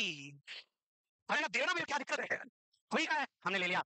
अब कुछ नहीं, आप इसको यूज करो और मैं फीडबैक के लिए आऊंगा, तब आप मुझे बताना कि इसका रिजल्ट कैसा है। अब वो कुछ दिन तक आपने यूज किया, नेक्स्ट टाइम पे वो आया और पूछेगा कि सर एक्सेल के मुकाबले कैसा, घड़ी के मुकाबले कैसा, और लोगों का रिव्यू देखेगा। So this type of comparing occurrence of phenomena in two or more group is known as comparative descriptive। हालांकि अभी भी वो ये नहीं कह रहा कि कौन सा ज्यादा प्रभावी है, सिर्फ लोगों को उसके यूज से जुड़े फैक्टर्स देख रहा है। अब वो एक्सपेरिमेंट कैसा करेगा, जब आप अमिताभ का वो घड़ी वाला एड देखोगे जिसके अंदर वो वॉशिंग मशीन रखी हुई है, जिसमें वो 2 गंदे कपड़े डालता है, फिर उन दोनों गंदे कपड़ों को एक साधारण डिटर्जेंट से और एक घड़ी वाले डिटर्जेंट से धो के सुखाता है, फिर तुमसे पूछता है सफेदी चमक। वो है एक्सपेरिमेंट क्या, वो नेक्स्ट लेवल का रिसर्च। समझ पा रहे हो आप लोग कैसे कौन सी डिजाइन किस रिसर्च में यूज की जा सकती है। अब यहाँ कई और टाइप्स भी होते हैं, जैसे डिस्क्रिप्शन के अलावा यदि हमारा पर्पस कोरिलेशन का हो। अभी कोरिलेशन भी सीखना पड़ेगा बच्चों, पड़ेगा कि नहीं? आया कि नहीं क्वेश्चन कोरिलेशन पे? कहाँ आया था? ये सही में आया? आया, तुमको आया था? पता ही नहीं चला? जिनको नहीं चला उनको कह रहा हूँ। सो कोरिलेशन 2 प्रकार का हो सकता है। एक तो व्हाट इज कोरिलेशन, 2 फैक्टर है मान लो एक्स, सपोज एक्स में यहाँ पर हम देते हैं एज, और दूसरा है वाई। तो ये एक एक्सेस है, ये एक्स और ये वाई एक्सेस। तो मैंने एक्स में एज रखा और वाई पे मान लो मैंने वेट रखा, क्या रखा? वेट बच्चे का। सो नॉर्मली एज जैसे जैसे बढ़ रही है और वेट भी उसी हिसाब से बढ़ रहा है, बाद में एज बढ़ रही है वेट नहीं बढ़ रहा, क्योंकि वेट तो कहाँ से बढ़ेगा, तुम्हारी एज ही बढ़ रही है, वेट बढ़ जाएगा? बढ़ भी सकता है, घट भी सकता है, कुछ भी हो सकता है, या नॉर्मल लगभग उसी रेंज में है। बढ़ कितना रहा है वेट वैसे? स्टूडेंट का वेट बढ़ना एक्चुअली अच्छा साइन नहीं है। कम किनका किनका हो रहा है? कम हो रहा है, केजरीवाल का भी कम हो रहा है। तो तुम लोग कहाँ हो, जाना है क्या? कम भी नहीं होना चाहिए, क्योंकि खाना तो मिल रहा है ना, घर वाले पैसे दे रहे हैं कि नहीं? नहीं दे रहे होंगे, तुम्हारी हरकतों की वजह से नहीं दे रहे होंगे, इसमें मैं कुछ नहीं कर सकता। बट हेल्थ मेंटेन करने की कोशिश करें, थोड़ा बहुत कम हो गया तो भी चिंता नहीं, जब वो सिग्निफिकेंट कम हो तो डेफिनेटली आपको ट्रीटमेंट भी या कुछ स्टेप्स लेना चाहिए। देखिए ये कोरिलेशन का ग्राफ बना, 2 प्रकार के कोरिलेशन, फ्यूचर में तो हम उसको प्रोस्पेक्टिव कहेंगे और पास्ट में तो रेट्रोस्पेक्टिव, ये हमने ऑलरेडी डिस्कस कर रखा है, कि नहीं? सो आपको पूछा जाए कोरिलेशनल या एक्सपेक्टो डिजाइन किस टाइप की स्टडी है, नॉन एक्सपेरिमेंटल, नॉन एक्सपेरिमेंटल। अब क्या होता है कि बिगिनिंग के अंदर एपिडेमियोलॉजी में कुछ रिसर्चेस होते हैं, हालांकि वो डिस्क्रिप्टिव में ही है, लेकिन डिस्क्रिप्टिव रिसर्च के अंदर भी उन लोगों ने ना कुछ नई अप्रोच यूज की है, और इस पे भी क्वेश्चन आपको कई बार पूछे जाते हैं। एपिडेमियोलॉजी में भी ये पढ़ा होगा आपने, एक होती है क्रॉस सेक्शनल अप्रोच और एक होती है लॉन्जिट्यूडनल अप्रोच। ये डिजाइन का कुछ लेना देना नहीं है कि हम वो जो डेटा कलेक्ट कर रहे हैं, सैंपल को ऑब्जर्व कर रहे हैं, वो कितनी बार कर रहे हैं। यदि हम किसी सैंपल को एक बार ऑब्जर्व कर रहे हैं, एक ही बार क्रॉस सेक्शन, जैसे आपने एनाटॉमी में सेक्शंस पढ़े ना, कि बच्चा सो गया क्या? आ रही नींद? नहीं आ रही? सो क्रॉस सेक्शन देखो, सपोज आप ब्रेन का क्रॉस सेक्शन देखो, ये रहा आपका ब्रेन, इधर देखो, और ये मैंने काटा, दर्द हो रहा है? नहीं ना, ये देखो ओपन कर दिया, अंदर क्या है? तुम तो खाली बोलोगे, मेरे को पता ही था, क्योंकि ऐसा दिक्कत होगी, क्या क्या रखा हुआ है ना, टिश्यूज ही नजर आ रहा है ना, क्या नजर आ रहा है? हाँ, जो एनाटॉमी जानता है वो तो बताएगा कि हेमिस्फीयर से हल्का सा ये एरिया कुछ कुछ तो बताएगा कि नहीं? हाँ हाँ हाँ, समझ गया। अब हमने एक ही सेक्शन से एनाटॉमी डिस्क्राइब की, तो जो पार्ट विजिबल है वही बता पाएंगे। सपोज मुझे और डीप टिश्यूज को भी एक्सप्लोर करना है, तो मुझे और क्या करना पड़ेगा, और उसके मल्टीपल स्लाइड्स बनानी पड़ेगी कि नहीं? तो वो लॉन्जिट्यूडनल अप्रोच होगी। यस, सो आपको क्या रखना है कि इन्वेस्टिगेटर उस सैंपल से कितनी बार कांटेक्ट कर रहा है मेन ऑब्जर्वेशन के लिए। यदि यदि हम एक ही बार डेटा ले रहे हैं, suppose if it is cross sectional then you are examining the phenomena only at one point of time। एक बार ऑब्जर्व कर रहे हो, लेकिन उसको पूरा करने में हो सकता है 3-4 विजिट लग जाए, ठीक है? आप इसको इस तरह से नहीं लेना कि आप एक ही बार उससे मिल रहे हो, बट वो एक फेज हो सकती है जिसमें आप उसको 1 महीने तक ऑब्जर्व करो या जो भी है, but it is cross sectional only. अब आप उसको 6 महीने, 1 साल, 5 साल ऐसे यदि ऑब्जर्व कर रहे हो, तो डेफिनेटली ये क्या होगा? Longitudinal. So longitudinal means examining phenomena more than one point of time. आसान है, ये सिर्फ आपकी डेटा कलेक्शन की अप्रोच। दूसरी एपिडेमियोलॉजी के अंदर ये 2 और स्टडीज होती है, केस कंट्रोल और cohort study. So case control और कोहॉर्ट स्टडी में क्या क्या आता है, ये पता है क्या आप लोगों को? नहीं पता? ये तो कल वाली क्लास आ रही है, यही बता देता हूं मैं। कौन सा आ गया, मुझे लग रहा है जाना पड़ेगा। हाँ हाँ, जा ही रहा हूं मैं। तुम लोगों को टीचर्स डे की गुरु पूर्णिमा की गिफ्ट भी तो लाओगे ना ब्रेक में, ठीक है? अब यहाँ ध्यान दो, केस और कंट्रोल में क्या फर्क है, ये एग्जाम में क्वेश्चन आएगा। केस तो कौन होता है, जिसको डिजीज होगी, जैसे आप पर्टिकुलर डिजीज से यदि सफर कर रहे हो, सपोज कोविड से, तो कोविड का केस बन गया कि नहीं? यदि किसी को ट्यूबरक्लोसिस है तो वो टीबी का केस बन गया। कंट्रोल कौन है, यानी कि यहाँ तो disease is positive, but controls उनके जैसे लोग हैं, कोविड उनको अभी हुआ नहीं है लेकिन कोविड वाली फैमिली में रह रहे हैं, यानी कि they are exposed to risk. यानी कि रिस्क को उनको एक्सपोजर पॉजिटिव है, बट जो डिजीज है वो अभी भी नेगेटिव है। समझ रहे हो आप? सो हम तुलना करके देखेंगे केसेस और कंट्रोल्स में कि इनको डिजीज क्यों हुई और सेम एनवायरमेंट में होने के बावजूद इनको क्यों नहीं हुई। तो एजेंट होस्ट एनवायरमेंट में डिफिकल्ट जो भी चेंजेस थे वो देख लिया और कंपेयर करके आप बता सकते हो। जैसे क्लास में जो बच्चे सिलेक्ट हुए और जो नहीं हुए, पढ़ाया तो दोनों को क्या था। अब हम कारण फाइंड आउट करेंगे कि ये पॉसिबल कॉजेस हो सकते हैं कि इनके कम नंबर आए। तो this is case control method in epidemiology. और दूसरा होता है कोहॉर्ट। कोहॉर्ट का मतलब क्या होता है? Group of people. कोहॉर्ट का मतलब group of people. Group of people with similar characteristics. Similar मतलब थोड़ा मिलते जुलते कैरेक्टरिस्टिक्स वाले। जैसे आप लोग हमारे लिए ग्रुप हो, कैरेक्टरिस्टिक लगभग सिमिलर है, नर्सिंग किया हुआ है, कोचिंग कर रहे हो, नॉर्थ देना चाहते हो। अब हम देखते हैं कि आगे जाके आप क्या बनोगे, कितनी टाइम बाद एम्स में पहुंचोगे। कौन है इसको भेजो, सीटो बनाता मैं उसको। सीटो वाला खाना बाहर निकल, ठीक है? हम सीटो को पढ़ाना बंद कर दिया बेटा, ठीक है? और मैं इसका नाम भी याद करता हूँ, कल बुला के इसको समझाता। सीटो बन के दवाई बेचूंगा ना, यही सपना है। सीएचओ वाली स्टोरी भी है मेरे पास, बाद में बताऊंगा। अब कोहॉर्ट, जैसे ये बच्चा कह रहा है सीएचओ बनूंगा, आप कह रहे हो नर्सिंग ऑफिसर बनेंगे। अब मैं 3 साल बाद स्टडी कर रहा, तुम में से काफी लोग बन गए, मुझे मिल गए, ये बच्चा मिला ही नहीं।